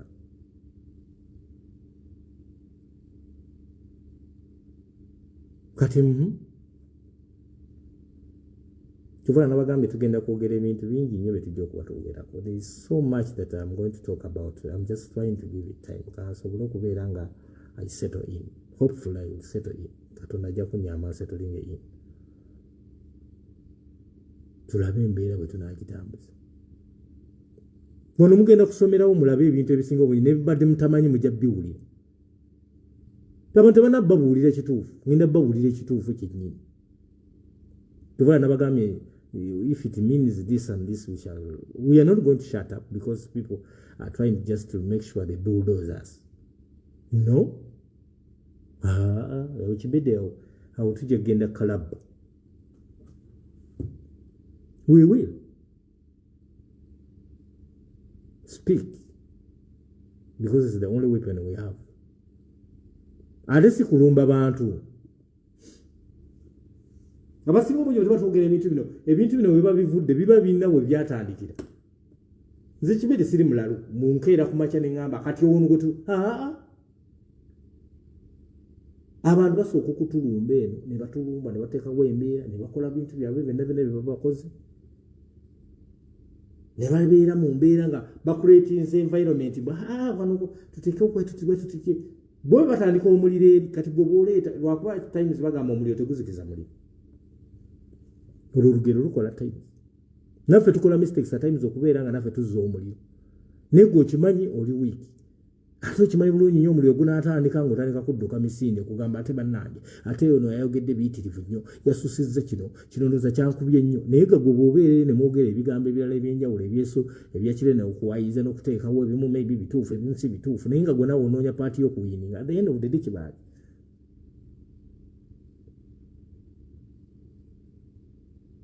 Omuntu tebamugula na ssente zina we zikola.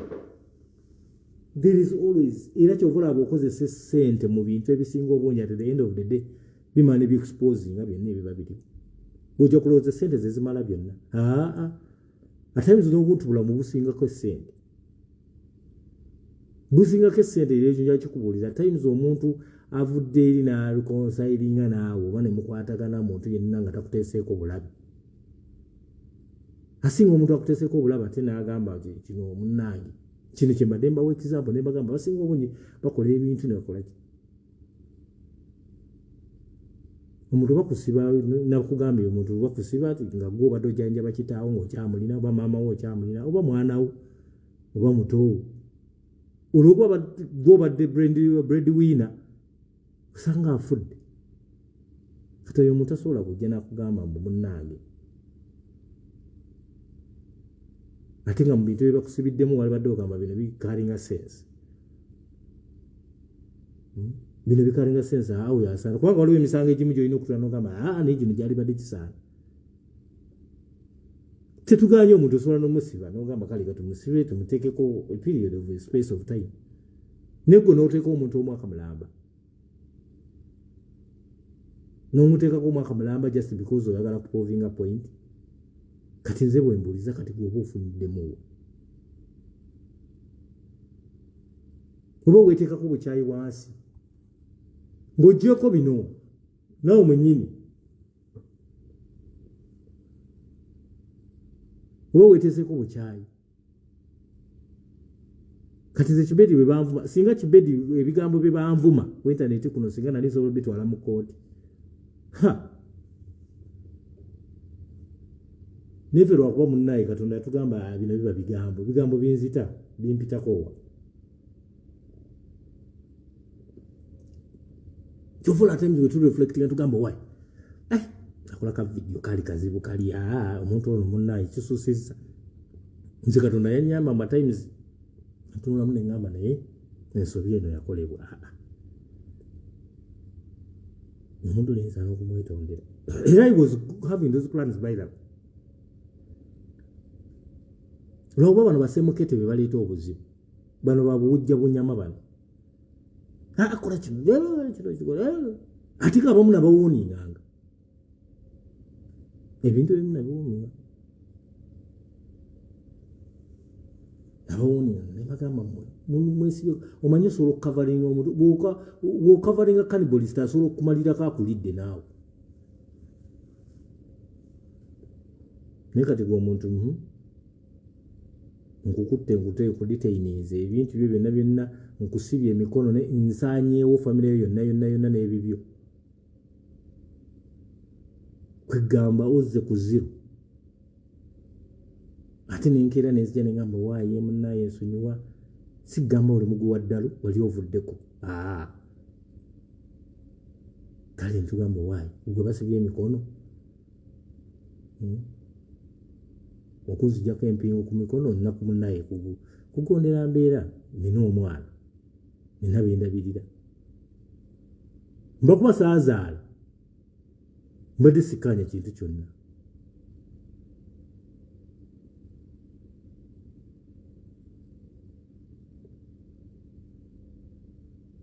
okitegeera era mbakuba saazaala oba sikyalina mama wange taata wange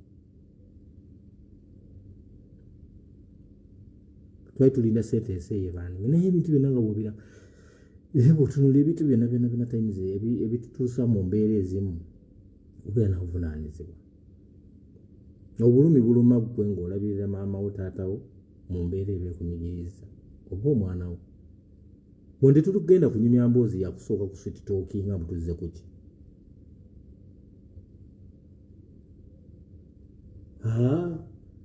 era live streams zigenda okujja zimu temugenda abamu kyovula mbagamba w'omutima omutono omu nga munafu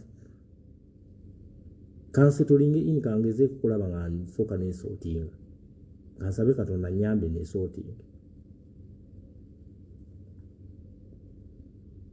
tugenda kuba nga tukugera ebintu ebimu bye mujja okubeera nga mugenda kushokuta ate bwe tunaaba tubyogera wano tetwagala ate kukola ki kwegubazira ngamba omuntu bw'oba oli wa mutima munafu mbadde nkusaba gwe okole ki okuveeko olekere okunfolowinga Kibedi mumuveeko gegenda olabenga ebibyo byowulira nga byakuwaanawaana n'ebikyamu tuwaane tujubise n'ebikyamu just because to keeping classifications. No. Ekyo si kyekyandeta ku social media. Nze ku social media najja ku unearthing characters. Ezimira characters ezimu tujja kusigala nga tuzoogerako. Ez'empisa z'abantu ezimu.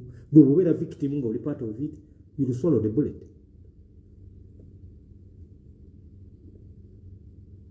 Okitegeera. You will take the bullet.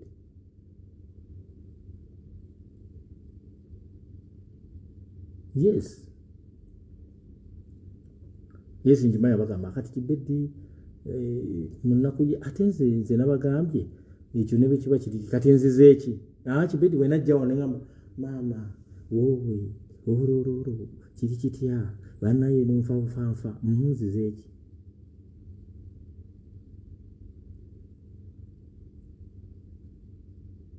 wadde mukomera nga teri akulaba teri ajja teri alabika abajja bokka be bantu abakufiiringa fo agamba wayi entulaba Kibedi naye ng'abantu bemanyi mubamanyi obungi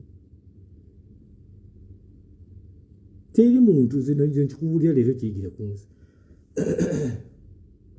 bino nabigamba ofiirwa omuntu n'alowooza mbu kyekisinga obukulu ekiri awo natalabikako olwala omuntu n'agana okulutako n'akusanga ku street n'ayagala okwasama munaye nabiwulira bogas wabiwulira kyogamba obudde omuntu bw'abalina kyovulaba omuntu yenna bwajjanga n'akulutako ku ddwaliro nsiba nali mbyogera wano ku lesoni zange omuntu bwajjanga ku mukolo gwo ne bw'aba takuwadde ekikumi asinga omuntu atazze n'akuweza akase n'atandika okkakuduulira kino njagala kinootinga omulwadde awona abantu n'omusibe awona kulaba bantu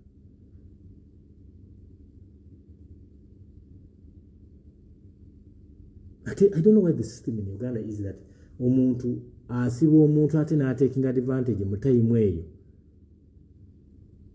okwogera social media abamu baali bawogera Kibedi bamusibe ku lwaki temukkiriza bwe mba mutuze nga tuli ba bigambo tuyiwe wadi bigambo baluwa ku baluwa tusisinkane mu ringi wano tufulumye ku bigambo tulaba ani asinga gwe bw'owulira ebyo biwayogedde byokya ebyange bwe babigize ku lwaki ogamba ate ebyo bibye byabadde byokya nnyo naye nga gwosoosa okuleeta ebigambo ebyokya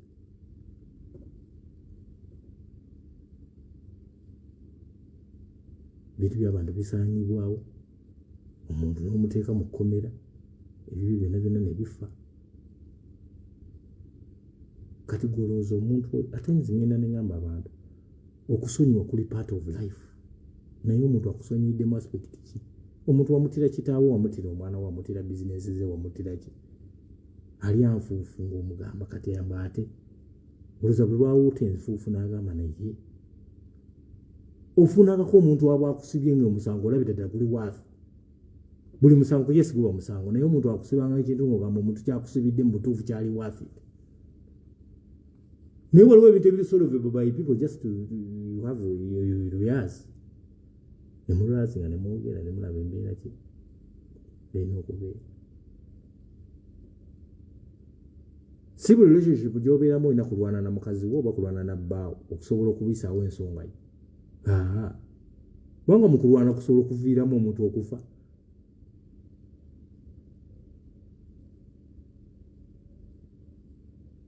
yes Kibedi yes batuuse ku nzikaanya naye nzikaanya ya document naye Kibedi yes yakanyiza ne bakaanya tubeeremu n'okutegeeramu okutono Katonda kwe yatuwa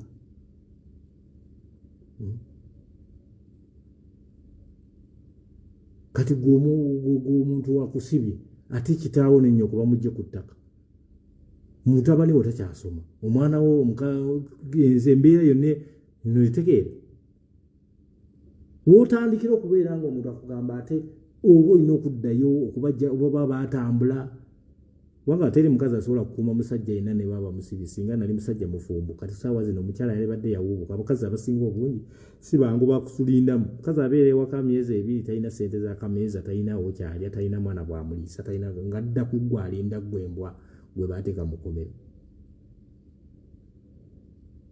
be bakazi boosanga mujja na nnyina baazunga dda n'abaana endpoint ogenda okola muwala we yagenda n'omumaama we bwe yagenda n'omumama we bafunye omusajja eyo okusajja nga gudda ku mwana we nga gumwebakako gumukwata omukazi aba tabijjukira ebyo kyokka abalina kukubira ssimu omwana baamukwata abamu abakazi basobola obutabira naye natukirula n'agamba naye sooka olindeko bino byonna byava kuki mbuwe baamusiba bwakusooza oli yamusooza n'amusiba naye aba yerabidde mbu ebyo byonna byonna eyabireeta yali cause member neighbor yaleeta ebyo kubanga namusooza n'asiba ono wewaga okumusooza mukazi aba tasobola bigumira abakazi batono nnyo abasobola okugumira eyo embeera n'asigala nga yali emukuba n'atula n'agamba mbuze ninda kawuboyi wange ono ali ajja kujja ajja kukola kingaalinda biki mbeera ebe muzuza ayagala kuliisa mwana ayagala kumukola kingadda ku ggwe alinda ggwe ali mu kkomera ogenda okuvaayo nga ebintu oba osanze n'omukazi abamu oba abamu ab'ettima oba abasajja abamu ab'ettima nga n'ebyo byonna byonna baabitunda dda byonna byaggwaawo n'okwata ku mutwe n'ogamba ogenda okunoonya abaana bo bagamba omwana omulala yadde eri omwana muwala yalekera okusoma omwana omuwala baamuwadde olubuto kati n'ogamba god at times fine campaign yensi egamba forgiveness is the answer of all naye waliwo ebintu ebimu ebiri memorable but this is what we learn from life okusonyiwa kyo kiri part of growth kirina okubeera mu line naye waliwo okusonyiwa at the first step of your life nga yesinga okubeera entuufu eyalibadde ennungi era eyalibadde esobola okubeera nga emalawo byonna kale bwe tutula mu bintu bino kati abaabujja obunyama bali kuki abaali eri mu meeting ne bagamba ffe mission tusobola okugimaliriza yonna ne tukukakasa mbu tufa amaanyi nnyo oyo Kibedi tumusobola tusobola okuteekawo embeera yonna yonna n'abira bw'ati n'akola bw'ati ne tumuzikiza bwe tuti ne tukola tutya then Kibedi tulabe bamukwano gye gy'ani ginaasobola okuvaayo gye mulwanirire era balina potential ki because this was the contest was Kibedi bw'aba alitandingibwa ateekebwa asibibwa tumusiraanyiza tulaba anaavaayo mutaasa who is that person Kibedi teri ajja kujja era abasinga obungi talabika ndowooza abamu baabayisaamu nagamba nti mulaba oyo talabiseeko talina kyakoze oyo talina era amuleseeyo asiraani because in most cases abasinga baagala kumanya who is who osobola okuba omuntu omulaba wano mu kamera naye nga alina bye yakola kyovula amagambye abasinga obungi okusaba kwammwe twakuwulira esaala muzisabye awaddeyo 10 yasobola okukiwaayo bwe bate kye kyatuuka but at the end of the day wagezaako tewakola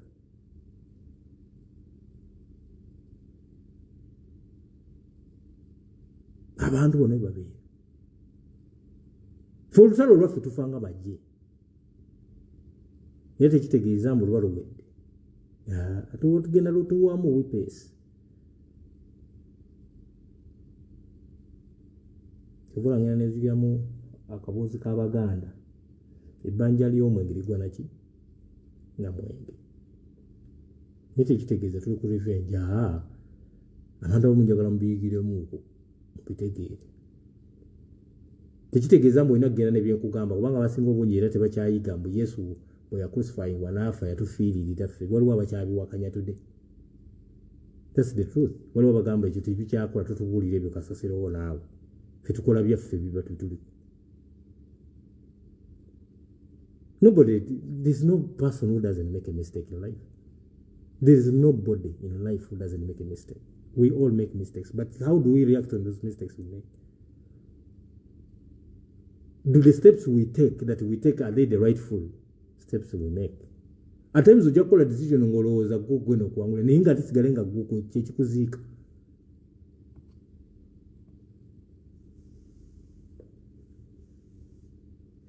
ffe wano intaneti yonna yonna gye tuba twogererako ffe tuli bantu ba bigambo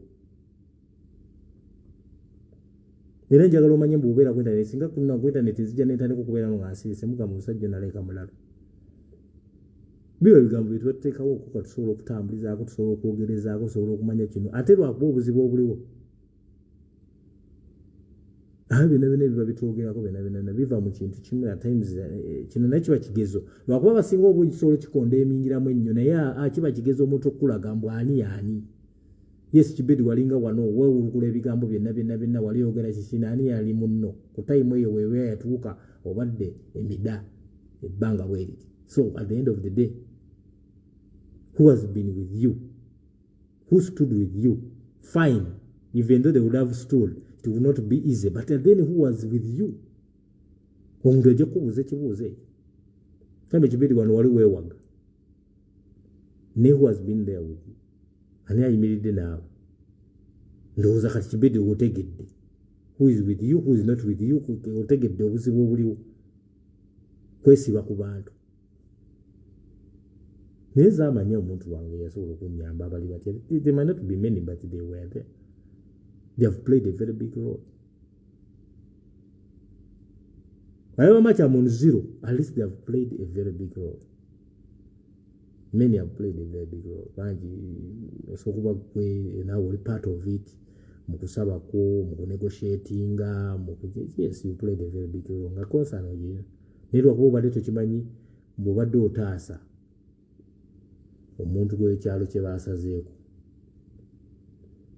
naye nga byonna tujja kusigala nga tuwanya ebyo tebikitegeeza nti tetujja kwogera bintu nga bwe tulina okubigamba tujja kubeera nga tubyogerako because at the end of the day nze abantu abasinga okubeera nga omunyiiga kwogera amazima gange ne mubeera aba victims of my discussions kwenjogera ebintu bino nga mutandika kugamba Kibedi alabika ayogera ku nze Kibedi alabika yayogedde ku nze Kibedi alabika kino kyayogedde kikwata ku nze gwe kiba kitegeeza bwe mba nkyogeddeko ng'owulira nga kikulumya nnyo gwolina kuvaako buzi kulayuzinezi ozivengako gamba omusajja ali kwogera ku bintu ebinnuma ebikwatagana nange you have a right to go off teri akukaka kufollowinga Kibedi just because at times bwe tuwogera amazima gaba mangi nnyo abamu ne mufiiringa nga Kibedi alinga nga ayogerera mu bintu ebiri mu nnyumba yange bwe bityo tulina how will we get better if we don't discuss such of these things how will we tunaawona tutya nga bino tetubyogeddeeko mu mpeefu mbu tusigale musigaze nga tusirise nga kugamba tunyumya Yesu ajja kudda tuwulize Yesu ajja kudda bwe twogera ku characters ezimu ze tumanye behaviors z'abantu ez'enjawulo zibeeyo era bwe zibeera tuzoogerako ne tufindinga solutions of how to overcome them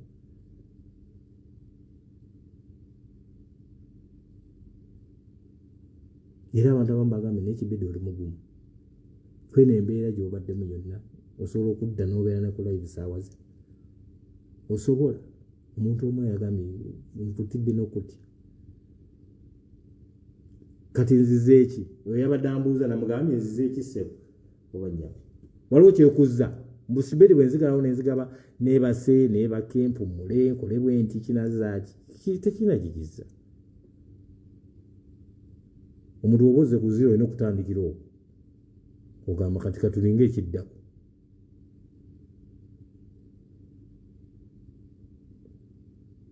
naye nga ffe tetujja nze nabagambye buli muntu yenna yapate good enough this time I've got kati this time ne evidence zange zirina bulungi kati this time tugenda kwogera what actually happened who sparked this who was involved baafuna mmeka baatwala mmeka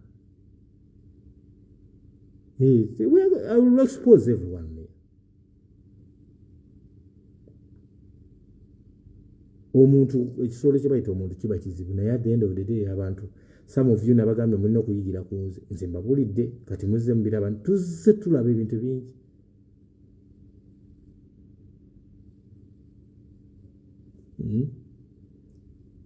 omugenzi all access naye bwe yajja ebintu byatambulaga bwe bityo mulabanga ebyokusaaga bwebityo ebyatambula byamaliriza mumanye ebyakwera bantu balaga laavu nnyo bamwagala nnyo bwamala okuziikibwa bwedde omwabiraba byonna ebyatambula mu bulamu Today I ask myself, I stood and I saw Segirinya, and I about now Segirinya is like this. Segirinya now. Twalu and Segirinya, you remember, we had a big show here. We were running a very big show, Mr. Bennett. And I looked at him, yes. But where are those people who are with Segirinya today? Where are they? It's not dead. Ndoza buli omu yeyongerayo mayiro nga 10. Kati kino kyekikuwa light okumanya. You rather have two people. Nze siba kibagamba wano, social media, you rather have two people who are truly ready.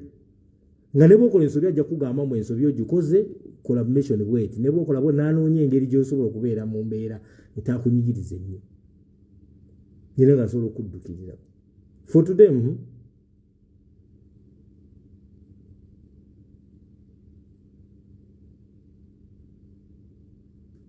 ontegeera kyengezaako okugamba awo. All the three people, if I would mention them, they will be all victims of prison. Sina bwe ndikwogera katali in prison.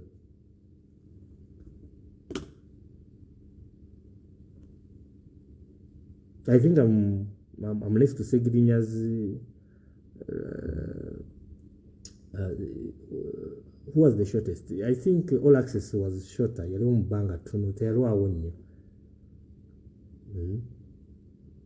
Segirinya atusinga time eyasooka okubeera nga is one of the online influencers. Yalwawo naye still question ekyali nnene.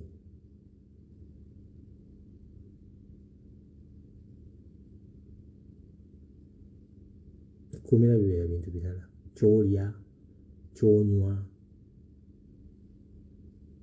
Health esobola okubeera nga bw'oba toli immunity yo si nnungi nnyo osobola ota ontegeera. Kyovula tubagamba times omuntu ye bw'akwasazeewo okutwala mu kkomera abeera akuwadde akuweereza in hell area than every other time ekitegeera. Katonda azza bibye. Era omuntu yenna bw'aba yasibwako n'avaayo n'ategeera omanya Katonda yazza bibye. Katonda abazizza bibye.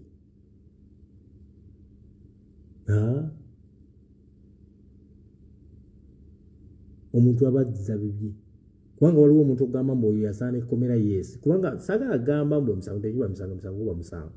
Naye at the end of the day waliwo emisango egimu egiri meant okubeera nga actually giri meant okubeera resolved by the people themselves basobola okyogera. Kwegamba omusango gwa Kibedi gwali gusinga omuntu atutte biliyoni 5. Omusango gwa Kibedi gwali gusaana nga bagunoonya. Ndowooza baanoonyanga n'oguteeka kalabba.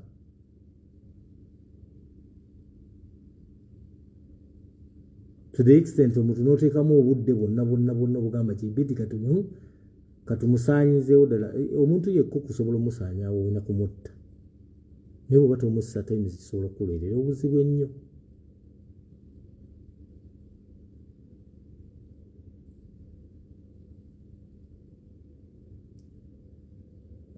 It is just absurd that at times such things happen in life, but tuba tulina okuba nga tukola ki mukiyita kwebeereramu nekibeeramu ekyobuyi kyobula nkugamba omuntu akumisleading siganye mbu osobola okunyiiga n'ogamba kino kankikwasaganye bwenti kankirwaninge bwenti kankipushing bwenti, but at the end of the day olina okukozesa obwongo bwo nga gw'omuntu. Kati Kibedi omuggyeko omutwe awangulidde ku ki?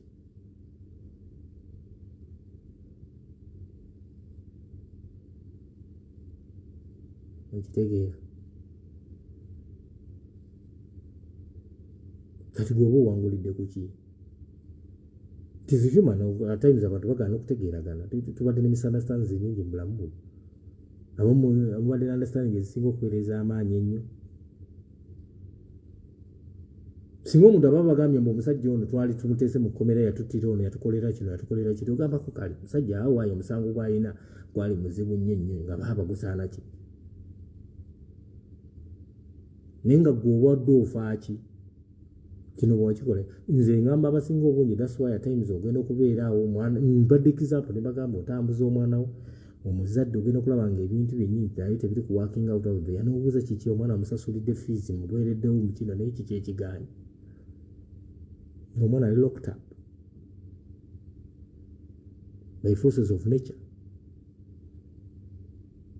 Era bino tembyewuunyizanga abantu banongamba naye bannayise okulindeko oyo omwami yalina bwati ne bwati byonna yabirina naye kiki ku lwaki bano abaana ababe olwaki famire ye ekoze bweti atimes ebintu ebimu lwakuba abamu we don't go to that levels.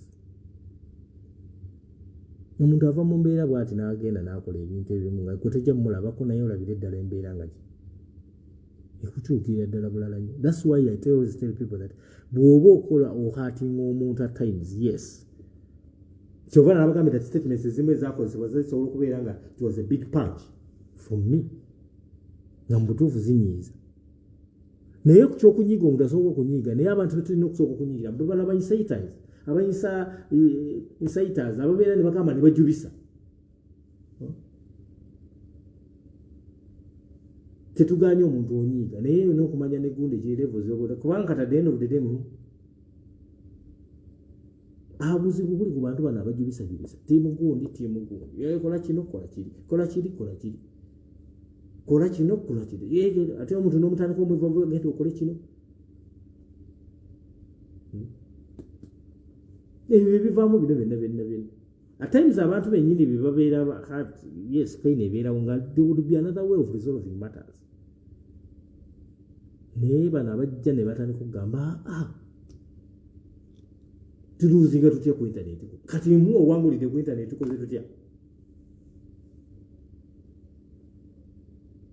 abawangulira ku internet bamaane badda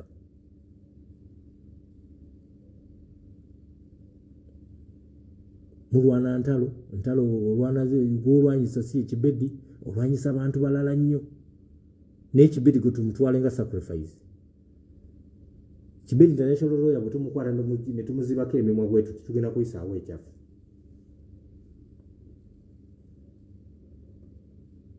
Kibedi yes kawukitwaliddemu tukirabe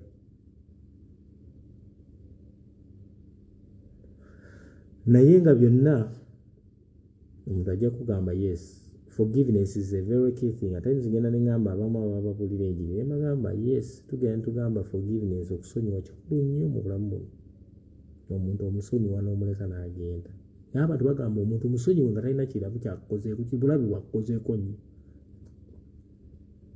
obulabi bubeera bw'amaanyi ate abantu abamu tebatera kusonyiwa akkiriza naye nga tasonyiye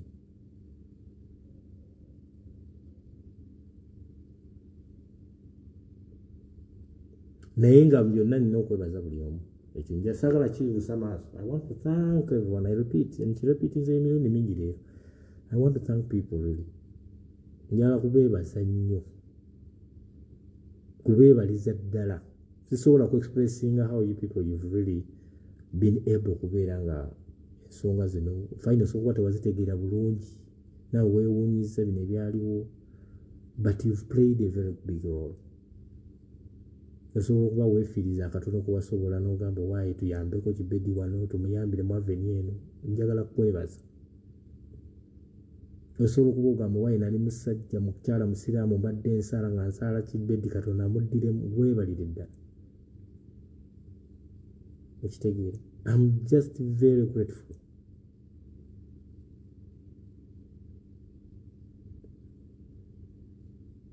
you don't know what it means omuntu atutte freedom yo you come to court and look at the court and natukangana mu court gambe I think it is a must I have to come to court. There are times when I reach to court and I said I don't need to come to court but the prison has to take his koinokolo ovunanzi benite mu court nanzija mu court ngamba no I'm just going back you get me. We did all what it means.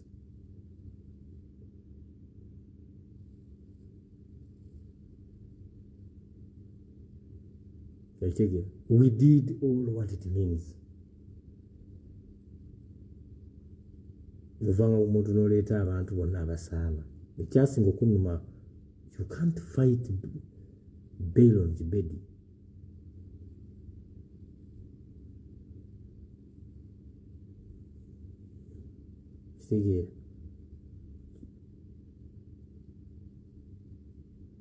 Kibedi was entitled for bail. You created my case into a capital offense because it was business. Really?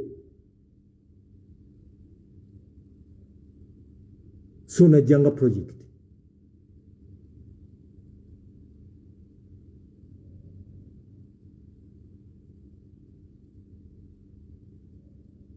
Najanga project. Kubanga at times tukola ebintu yes ngoyaga kulumya naye tula n'ogamba naawe aha kati kino kyonna kiwedde kati bw'otuula emabega n'ogamba but did I do something worth? Was it worth it? And who brought this kind of suggestion to you? Ani yakuleetera ebirowoozo bwebi? Ate singa okunuma n'abantu bennyini be twakolerako feva ey'amaanyi. People we stood with kati twagala bagende mu jail.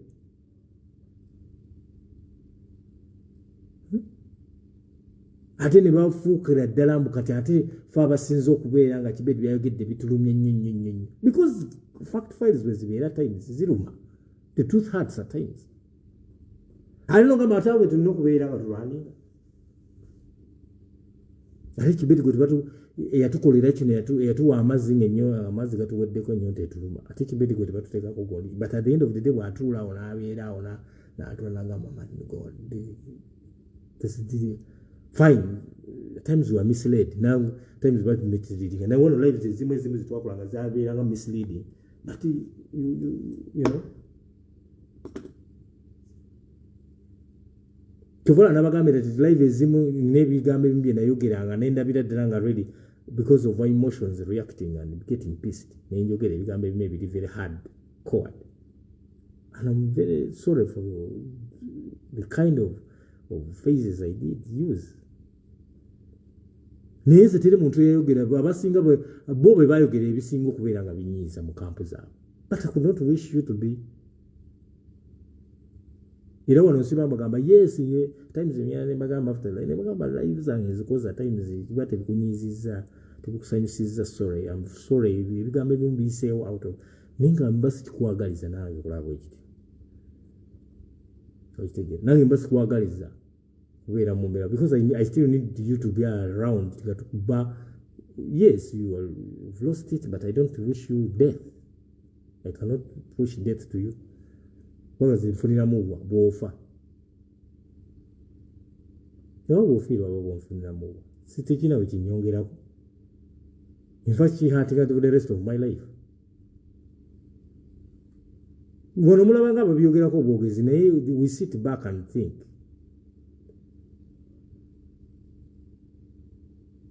Segera. There are things which need to be reacted. But reacting on one of bamurapinze, bamudefilinze. If that person goes to jail, it's okay. He needs to be there because of, the act. He needs to be there or she needs to be there. Nese muntu mbu yazze wange n'agitwala ekikajjo. Najja ekikajjo mu nnimiro yange. Okitegeera. Omuntu yazze n'atwala ekikajjo gwe n'odda ku mwana we n'omutta. Kati gwe n'ogamba mu naawe bodda n'ogamba mbu ate omuntu oyo yali nsonyi ye nakola. No! Gwe kulwaki oyagala omuntu abeere ng'akusonyiwa nga totunuulidde weetiyo ebintu bye by'oba okoze. Omwana we omututte afudde.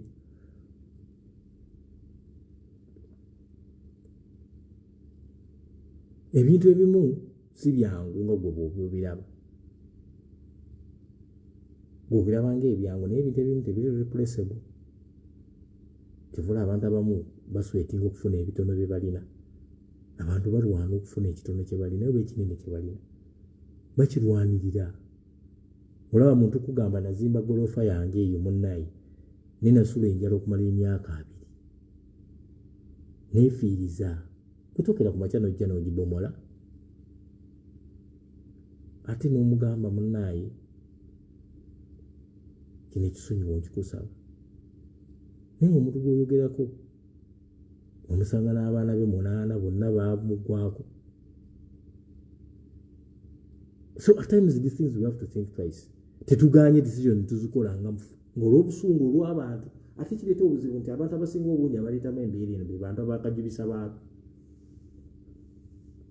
bwe baleeta obuzibu mukati omuta times ogenda okusanga oli abatalina intention yakikola naye bano basemukete tukakase ye talina kyafiirwa nno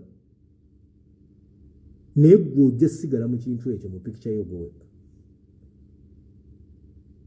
ate Katonda agenda n'akola ensobi at times bino ebintu bibanda ebikuwa kyova olaba times bwe tuba tugamba that ninyi olina okonsideringa. When I'm talking about this, I'm also considering, but then by example, the issue of Kanyamunyo, you find that he was really very sorry. Leave alone but he felt very sorry. Chovola ba yebwe yali akola apology yatambulira ddala natukane wali. Abekikane ba welcome ekintu ekyo. Because it was a very good move. Chovola n'ekyo yogamba naye. Yes, forgiveness is one of the best moves of your call. That times abasinga obungi kisinziira ne ku weight y'ekintu. But the end point is that we are back. And this thing is not going to be very easy as you think. Tetugenda kubeera nga tukola ki? Ng'ebintu bino tubitwalanga mu mbiraba tugenda kumenga sure that at times tuyiga ku kino abantu tunyiga mu bulamu buno musungu butuluma mbeera etuluma naye omuntu yenna bwakugambanga akututte mu gundi abantu abadde bajja bandabyeko ne bagamba they did not know how to survive. In fact, the mission was to make sure that I die on the 3rd month. Katonda yazizza bibi. Ninsigala nga nkyali mulamu. Tuvula balina kwebaza nnyo buli omu eyasobola okufisayo akadde. Buli omu eyasobola. Ekyo kikyobugagga kyokka kiwampa. Kikyobugagga kyokka kiwampa. Era ekyo nja kyebaliza abantu bonna. Ekyo kintu kyenina okugamba njagala kukyebaliza Mungu era ku muntu yenna bambi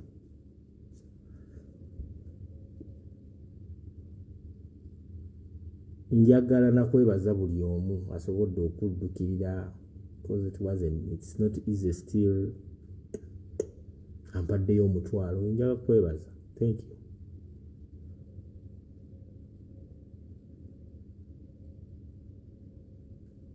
Gwe aze mu inbox n'omanya Kibedi enamba ye neweefiiriza kiro yo ya sukaali n'ogimpa njagala kwebaza. Thank you.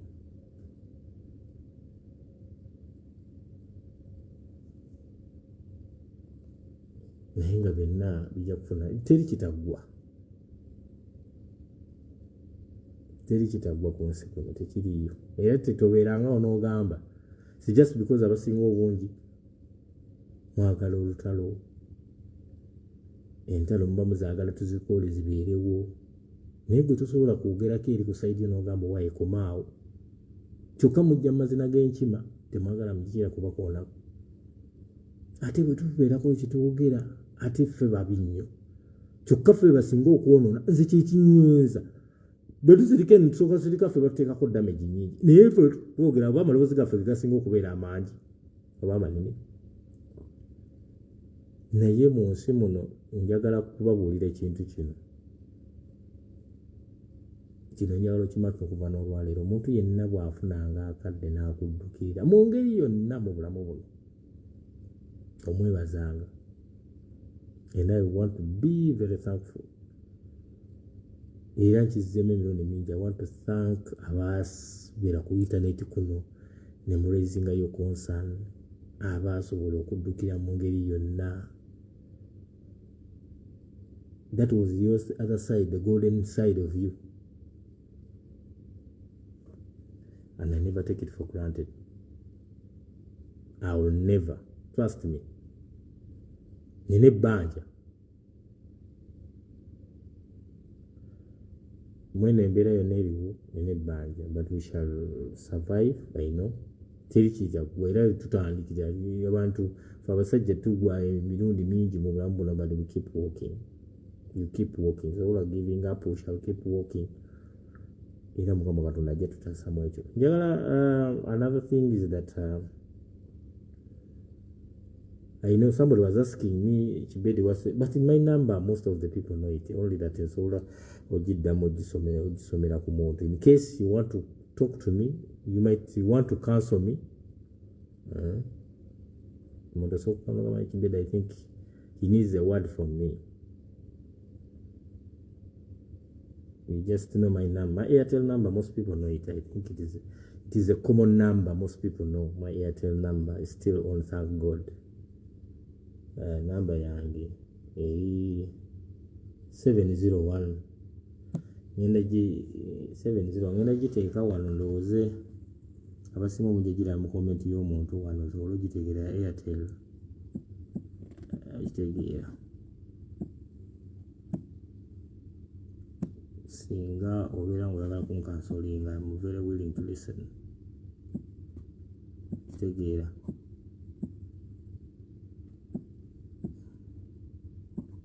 naye obudde buno I need,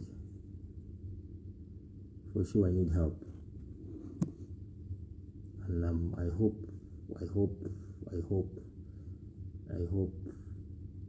Peja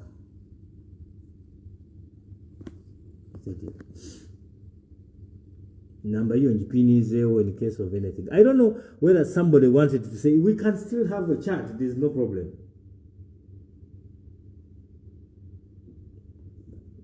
I don't know whether somebody, let me see if somebody wants to say something. We are still here. First of all, prison is funny. Memory no kutambula bulala. Olina okumanya that okwebaka kwa prison kubeera kusaawa twebaka nga nkoko. Twebaka nga nkoko, sigamba twebaka nga nkoko. Webaka saawa 10. 4 p.m. Uganda time. Early morning is at 5 a.m. Okitegeera. Noita mu lunaku, the torture is that they have to count every after 3 hours. Okitegeera. So byonna bwe bitambula embeera ogitambula mpola ani ankubira kati. You don't have to call me back. You don't need to call. If you want to answer, that's a WhatsApp number. You can go through it and you can do all whatever you need, you know. But recovery is a process. Ebintu byonna byonna recovery ebera process. Tikira ku macha naye banga buli kintu kyonna kitambula mpola, onogenda mpola ng'okomplyinga buli mu mbeera. Naye tulina okutunuulira ebintu ebisinga obungi nga tutunuulira buti yabyo. Bago otule ngo badde tutambula fenna olina okutula n'obuuza n'ogamba naye listen, how did this thing escalate to this? Abasinga obungi kibadde escalate nga kibavaawa. Omanyi byonna buli omu tukola ensobi. Teri muntu atakola nsobi, yo njimanyi ensobi byonna tuzikola. But how do we handle issues? Because it is important. How do we handle issues? Sometimes zino embeera bwe ziba etuuse bweti. Does it change anything? Yes, it can change. Okumanya weakness y'ebintu. Zina bagambe kibadde kyakuyiga nnyo omuntu okubeera nga Yesu okirabye n'ogamba naye Kibedi katumuyigireko. Abantu nga babadde baagala Kibedi. Baali baagala Kibedi. Kibi tusuubira, twali tusuubira basobola omuddukirira nga bukyali. Naye nze ludda ngamba ne mwalikoze mutya tekyali bayambi nnyo. Temwali tekyali yambi. Yesu abayambako mwayamba naye mu bukirabye kibadde tekigenda kubeera kyangu. Kati we natandika okwandakatinga even the people who are involved mujja kubeera shocked. Ababadde babuulira nga kino tekirina kuggwa. Ababadde bakirwanyisa. Abakifunyeemu. Ababadde bawulira nga kino kirina okutambula mu mbeera yonna bwe kityo. Ekyo nakyo kikulu. kubanga ogutula onogamba yes people are always kubanga ojja kutulagamba naye twali tetusuubira yes fine Kibedi bwakwatibwa n'ateekebwa mu mbeera naye twali tetusuubiramu we can take a whole year okitegeera naye ogamba why musajja kituufu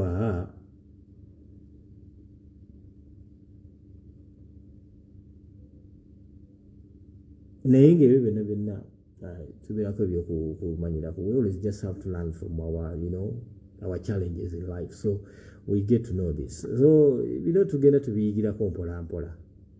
Kati njagala oyige mbu bakajubi bano abawagawaga ku internet kuno be basinga okuvaako ki obuzibu. Ate teri kisinga kuluma nga muntu avaayo n'awaga ate n'obuzibu obujja n'omuntu n'amukkiririzaamu.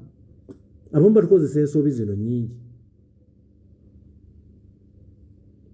especially ng'oli ku bantu abagamba kola kino kola kiri kola kiri kola kiri kino kisobole okubeera nga kiggwa bwe kiti kiggwamu times batuuka mu mbeera bwe ziti batera kubeerawo. Fun enough.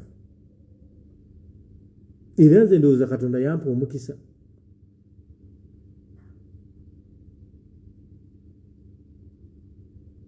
Okitegeera Katonda yampa omukisa mbu abantu abatono be mbadde nabo alisi ba playing the role yonna okubeera gole.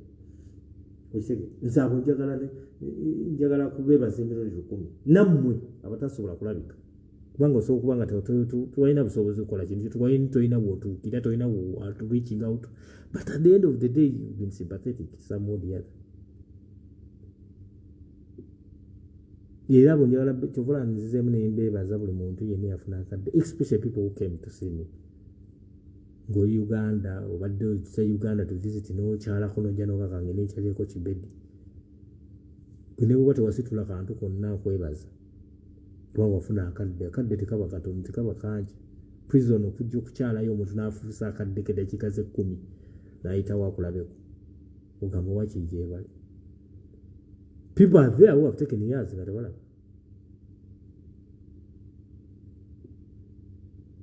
People have taken years nga tebalaba abantu nga yabivaako dda naye abamu cases zibeera nnene.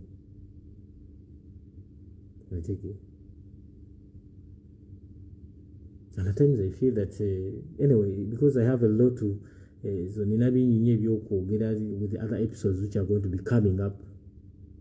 Tulina bingi tujja okuba twogera, shocking stories mujja okuba nga muwulira. Nze bwentyo bwe njogera wano ebintu abantu ne bagamba Kibedi alabika abeera nga awaayiriza. Naye nga these are facts. Okitegeera?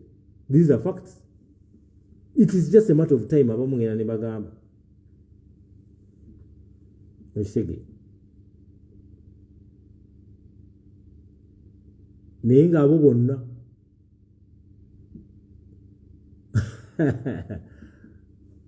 waliwo akyajulisa muno teri kitasobola kubeera. Kati gwe Hills nakuleka okoza embaga nga bakuwasizza kansuubire kati ozadde ku baana. Simanyi wazaala, simanyi tetonaba omukazi tanaba kuwayo mwana kubanga nalaba nga aleese omukyalo omukulu. Simanyi kalosi mbadde manyi wasettling e Uganda.